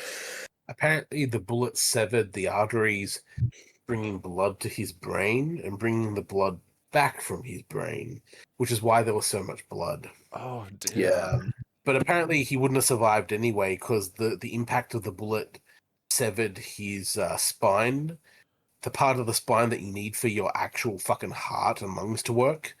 oh yeah, Even if it didn't hit the spine, the kinetic pulse that resonated after the fact has just, I mean, that's basically instant death. according to one YouTube video, he didn't even realize he was dead. He had no time to process the pain. And if that's true, that's a wonderful idea. But poor guy, I mean, I feel sad for his children who will never get to know him, as they grow. I feel sad for his Yeah, wife. it's horrible. And Yeah, And although I don't feel sad for his killer, I will acknowledge that the cunt was 22 years old. His brain wasn't even fully developed. Like, whatever ideology caused him to become what he ended up becoming, I guarantee you if it takes more than 10 years, I reckon, I'm not going to say I guarantee, I reckon if it takes more than 10 years to go through the courts, assuming he's not neurodivergent, apparently when you're 28 years old, your brain fully develops. Like that's the point where it stops developing. Or maybe I'm using the wrong words, but hopefully you can intuit what I'm saying. Yeah. he may actually, by the time they kill him, he may regret what he did. And that's just sad. Like, that's sad for everyone, but obviously mostly sad for his kids Yeah, Yeah. and his absolutely. wife, you know. Yeah, I get what you Yeah. mean. That's just a senseless, just stupid act. I mean, ultimately, what it has achieved is, causing a lot of pain and sorrow, but also really martyring Charlie and rallying people to his cause. Oh, yeah. When you try and kill or suppress someone because of what they're saying, you only amplify. Yeah. Yeah, And, there were other people with worse ideas, but he just went for that one. Like, technically worse ideas in a way. I remember I seen a meme where Milo Yiannopoulos was like, "Oh, I'm going to come out of retirement now." And I'm not saying he's worse, okay? Like, I'm not making that opinion, but apparently, like, some people would consider him to be worse, and he's now coming over like that's what you did. Like, idiot. yeah. Um, Speaking of like- Milo, didn't you meet him? yeah. I went to an event when he was in Sydney, but yeah, I met him. I gave him a hug. Jordan gave him a hug as well. What was funny is at the event, I actually predicted which entrance he'd come out of because there were 3 different possible entrances. And because of the industry that I worked in, I was able to figure out which entrance he would use. Don't say what industry though, but you guys know what I'm Yeah, I talking know. about. Mhm. And then he did. And people who were listening in, like they actually enjoyed my commentary on these. I could tell by their facial expressions. Man, but Nice. yeah, it was an interesting show. He had some funny jokes. Yeah, tall dude though. He's pretty tall, or maybe I'm really short. I don't know. I'm a hedgehog. Sonic the Hedgehog. Anyway, Yeah, no, that's fair. That's really nice that you met him. That's really cool. Yeah. I have his book, by the way. I have a signed copy of the book that he released at the time, so I might have to lend that to you, Mix. Oh, yeah, that'd be great. Yeah. Wow. Yeah. Wish I could have met him. I watched him back in the day, like 2016, 2017. Yeah, yeah. I've never actually met a celebrity. There's a few in mind that I'd like to meet, even like Z-list ones like Animosity 777, but I know that'll probably never happen because he lives in America, I think. But I think it would be cool if I met like, I don't know, Nick Fuentes or something. But I've, I don't think I've he'd want heard to. I Milo. don't think he'd want to know me. But it'd be cool. Yeah. Damn. I heard Yeah. Milo Yiannopoulos one time he said pedophilia was not that bad. Oh God. Oh, Well, But- to be fair, I'll let you finish, but context matters. But continue. I think he might have apologized for it. Wasn't he a victim? Yeah, so context matters. He was a victim, and he said that not every part was bad for him. And then that was taken out of context. My understanding is that it was taken out of context as him basically promoting pedophilia, which is absolutely not what he did. But the point was, he didn't classify himself as a complete victim. He did not see every single part as being bad. And as a victim, he has the right to say that about his own experience. He was not saying that about everyone else's experience. He was only talking about his own experience. Yeah, absolutely. And yeah, and I think there's nothing wrong with him having that opinion about his own trauma. Yeah. And if it's just left within that bubble, who can say that he's wrong? It's his own opinion about his own trauma. Like, Yeah, he can have that opinion. Yeah, it's his experience, you know? Yeah. Yeah, I mean, I guess we all get to decide what's traumatized us. We all get to decide what's hurt us and what level it has hurt us. And if Milo Yiannopoulos wants to say, this didn't hurt me as much as it would have hurt others, okay, he's totally allowed to say that. There's nothing wrong with that. Yeah, Because that's his experience. Yeah, I agree with that. Yeah. Yeah. I mean, ultimately, at the end of the day, he owns that. That's him. That's what's happened to him. That's what's occurred to him. He can't. No one else can take ownership of that. Yeah, exactly. Like, Yeah, just imagine people trying to make out that something hurt him more than he acknowledges it hurt him. Like, nah, man, Yeah. like, fuck off. Just so the audience knows the context, and so I know the context because I'm actually unfamiliar with this pedo situation. So what happened? Was he groomed by like what happened exactly? I don't know entirely, but he did make jokes about an older person grooming him. He had said that not all parts of it were traumatic, which, you Oh, know, seems like a safe statement to make. He's the one who decides what traumatized him, and he's saying that not every part was traumatizing. yeah, But most people, that caused controversy because most people were like, no, every part of that had to be traumatizing. How dare you say otherwise? There is a scope of human experience. Obviously, what he experienced was horrible. I don't recall any moment where he said that he approved of what he had experienced. But, like, imagine the strength it takes to experience a trauma and then go, not every part of it was bad. Like, some parts weren't bad. Like, the strength it takes, because that, in a way, that's getting over it, right? So if he can get over his trauma, whatever method he's using, good for him, man. Like, that's all I have to say. yeah. That's Yeah. totally valid, man. If he learns to accept it, then maybe it's the best. Yeah. Like, what's the alternative? To just collapse into a puddle and cry and drown yourself in a pool of tears? Like, if he's chosen not to do that, good for him. Yeah, Fucking, yeah. That's what I I don't. mean, that's That's that's not to say that like people who have been really hurt by that kind of thing, aren't valid in of course. hurt. Yeah. Yeah. But of Yeah. course, like it's just to say that that's his unique perspective. Yeah, of course. Yeah, like, I don't recall him saying that everyone else should feel the same way. He was only talking about himself. And, even if he did say something that's against what I'm saying, well, that's what I heard from him on the various things I've seen on the internet. So, I can only go on what I've heard, and what I've heard, it sounds like he was only talking about his own unique trauma, his own unique circumstances, and Yeah. who has more expertise to talk about like their own trauma, the person who experienced it. There is the possibility that the trauma distorted Milo's mind a little bit. Just a little counter argument I had to that. Possibly, yeah, like Stockholm syndrome. oh Possibly, yeah. I didn't Possibly, think of but- that. Hmm. But yeah, possibly.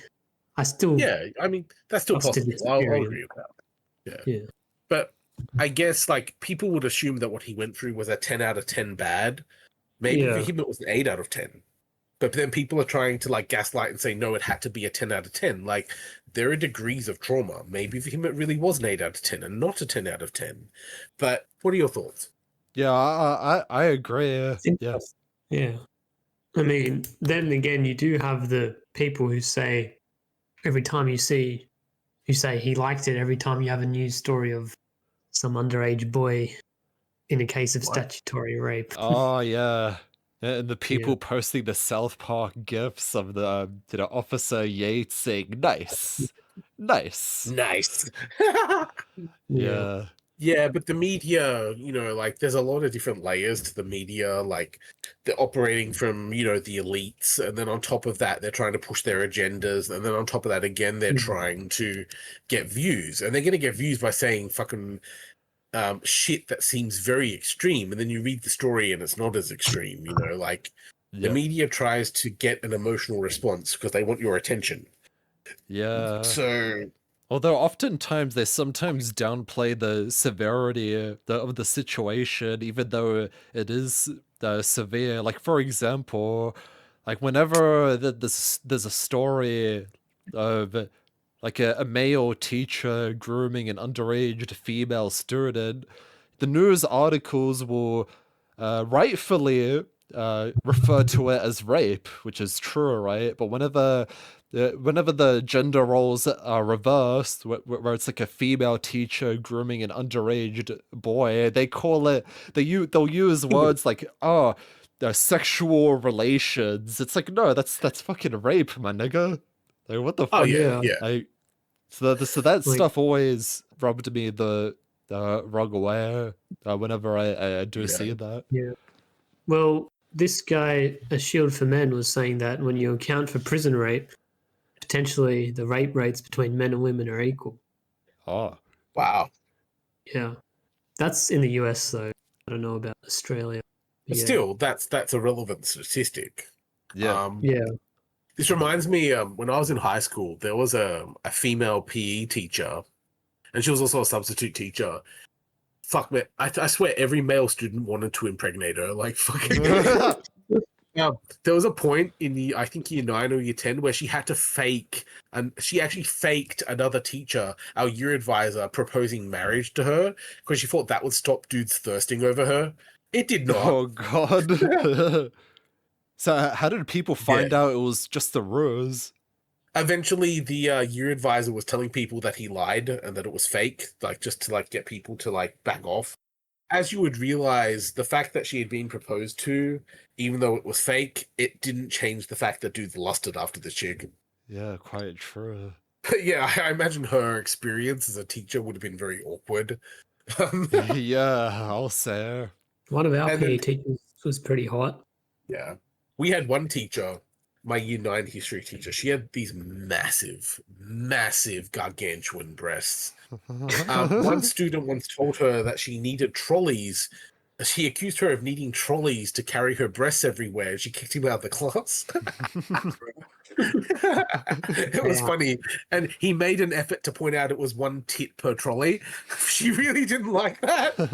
But like she came in these stockings and really short skirts and really tight clothes, which made it even worse. Like dudes lusted after her even more.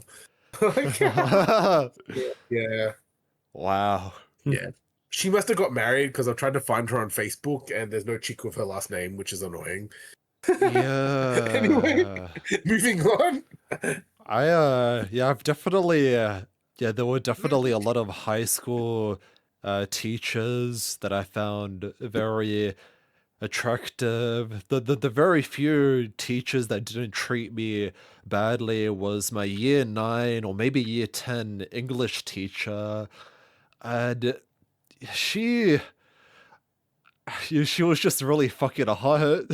That's all I'll say. And we got along pretty well. Same with Nice. Iksu was in my class as well, and she got along with him pretty well as well. And I remember, I think I ended up sometime after high school, maybe a few years after high school graduation, I ended up looking her up on Facebook, but I couldn't find her at all, unfortunately. So she got married or divorced, and that is so sad. I think she had a fiance, at least during the time when she was teaching me. So I'm assuming changed she her either name. split up or got married. I'm not happy about that. Yeah. If you're out there, reach out to Mix. He wants to jerk off to your photos. Yeah, please do. I'm always available, I know I'm a fucking hideous black-pilled chud, but I think just think about the good times. I'll give you a good time, Miss. I was gonna say her name, but I Yeah, probably don't do shouldn't. that, yeah. But yeah, she was good Yeah. MILF. Yeah, I really need to fucking get laid. Holy fucking shit, dude. Maybe it's the alcohol Yeah. talking, but I've been feeling very hormonal as of lately. That's why I was flirting, with that Asian MILF that was at my granddad's 90th birthday. So that's when I was kind of doing my thing. But yeah, I don't think she's interested. I think she's too. I don't want to say dogmatic, but I would say she's very set in her ways, very religious and spiritual. I don't think she would want anything to do with a fucking hideous black-pilled chud like me. So I'll just leave it at that. How old is she? I think probably, I think in her 60s or 70s. Oh, wow. Motherfucker. You have to go Yeah. the other way. I'm joking. Asian MILF. Hey, do you guys want to hear a quick funny story Yeah, let's about hear when I it. was in high school? Yeah, let's hear it. So that teacher, the one who had the Godzilla-sized titties, one student actually mocked her in class once because like she used to wear these really like mini skirts, stockings, clothing 2 sizes too small. Oh God. And he actually accused her of wanting to arouse the students. And then she kicked him out of the class. He got banned for the semester. He could not attend her classes. And you know, I don't know if she was doing it deliberately, but though that was a great 6 months I was in her class, man. Like fuck.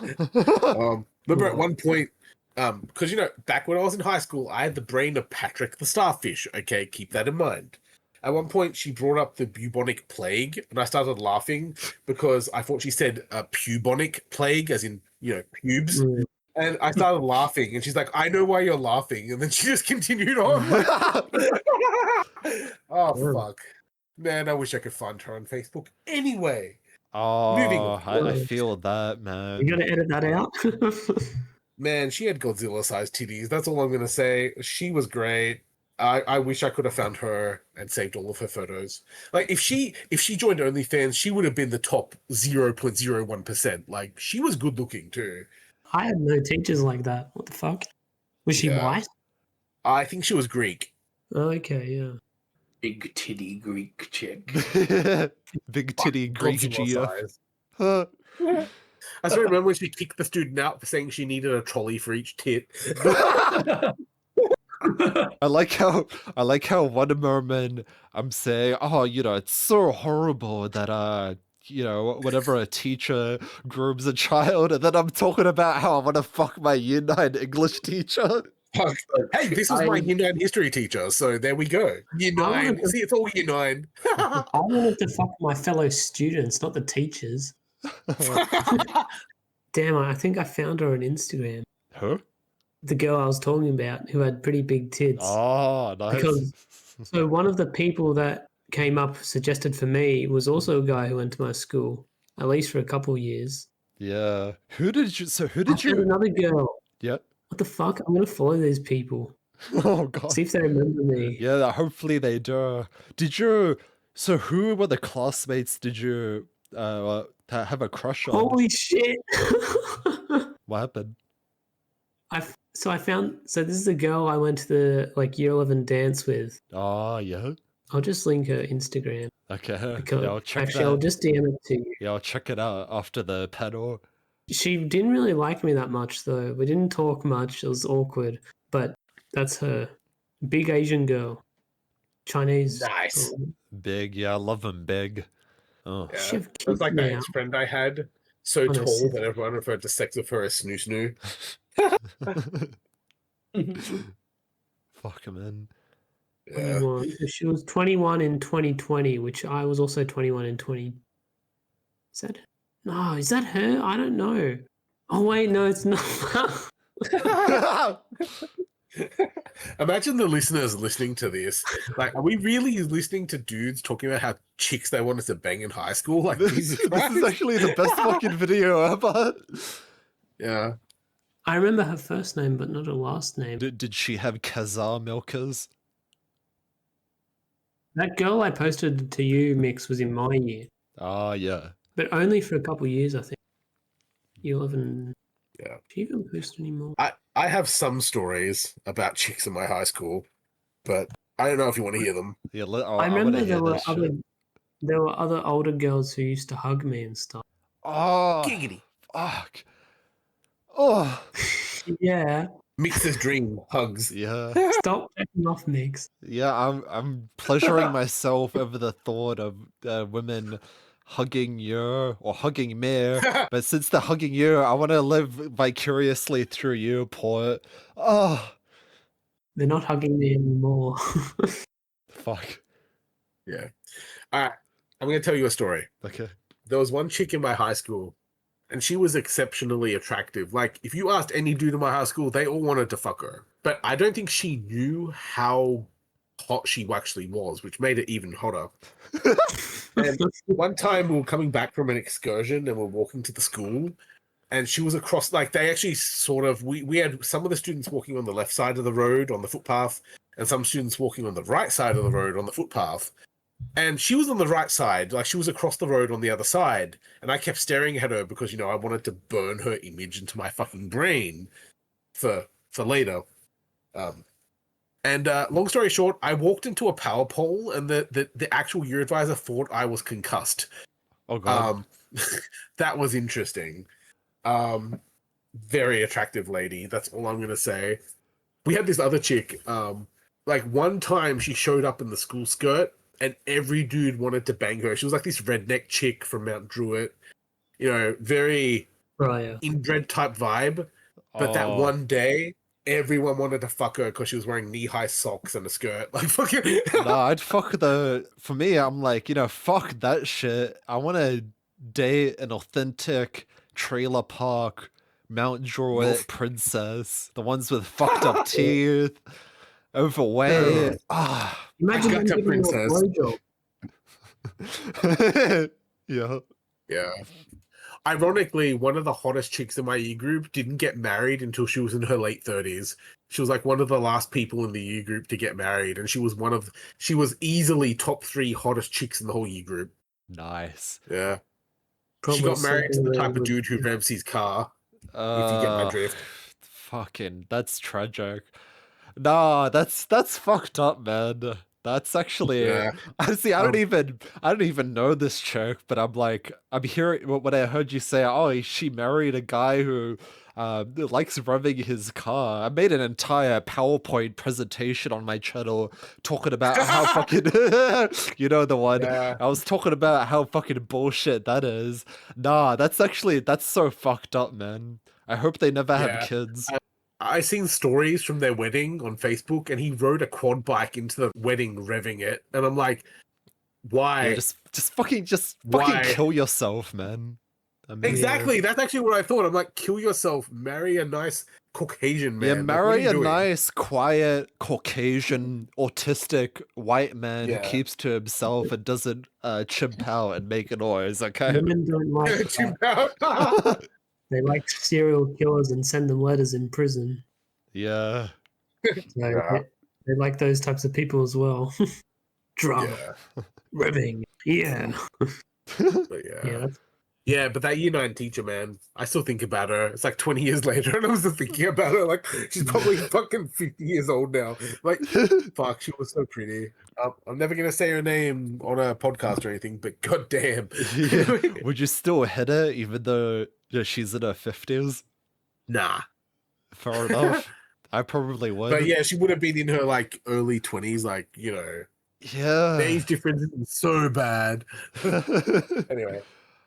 Imagine the people who listen to this like podcast or whatever, and and we go from all these different topics down to which teachers we would have fucked in high school. Like, Jesus Christ, you did not expect that journey, did you, listener?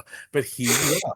Still listening. I bet they fucking didn't, but it's a good journey, and it's better than 99% of that. You think you could hear this shit in whatever podcast or Dr. Phil's talk show or Dr. K's shitty. No, you're not gonna hear that. This is literally the best channel or best panel in the entire fucking world. The most legit one, that's for sure. Yes. Oh hell yeah, we were the realest reels that ever reeled. Yeah. Yeah, fuck these Uh, normies. I hope they all die. No, I'm just kidding. Yeah, You know, I just had a thought. Dr. Phil is like the conservative version of Dr. K. He he really is. I need you to get excited about your life. He says to Neat. I didn't know Dr. K was a liberal or leftist. So Yes, definitely. Yeah. I mean, really. I'm not knocking him for having that viewpoint, but I know what he is. I see things in him that most people don't. If you guys, to the people watching, type in on YouTube "unhealthy gaslight" and GG, you'll find a video by Rehab Room. Yeah, go watch that video. It basically explains my entire viewpoint on Dr. K perfectly. Yeah, go watch that. But yeah. That has a lot of views. 119,000. Yeah. But anyway, I think I would like to end this panel now, but if there's any closing words, yeah, let's hear it. Okay, no closing this- words. Okay. No closing words. Um, Fair enough. What about I think you, we've Phil? talked. a lot about good topics, Yeah. and I'm looking forward to having more talks on good topics. I'm absolutely going to invite you, Mick, to watch The 13th Floor and The Truman Show with me very soon. Like when you end this podcast, like you're going to hear a knock on your door. Like, let's put it that way. Fair enough. Why not, right? No, honestly, we had a decent chat. I think I hope that some people enjoy it. Yeah, this was a great episode. Yeah, it was. Yeah, it was a fun podcast. I am planning to watch that unhealthy gaslighter video. It Yes, looks please interesting. do. So good. Yeah. Anyway, I hope you enjoyed the chat and thank you for listening. And I'll see you guys later. Bye bye. Bye. Bye.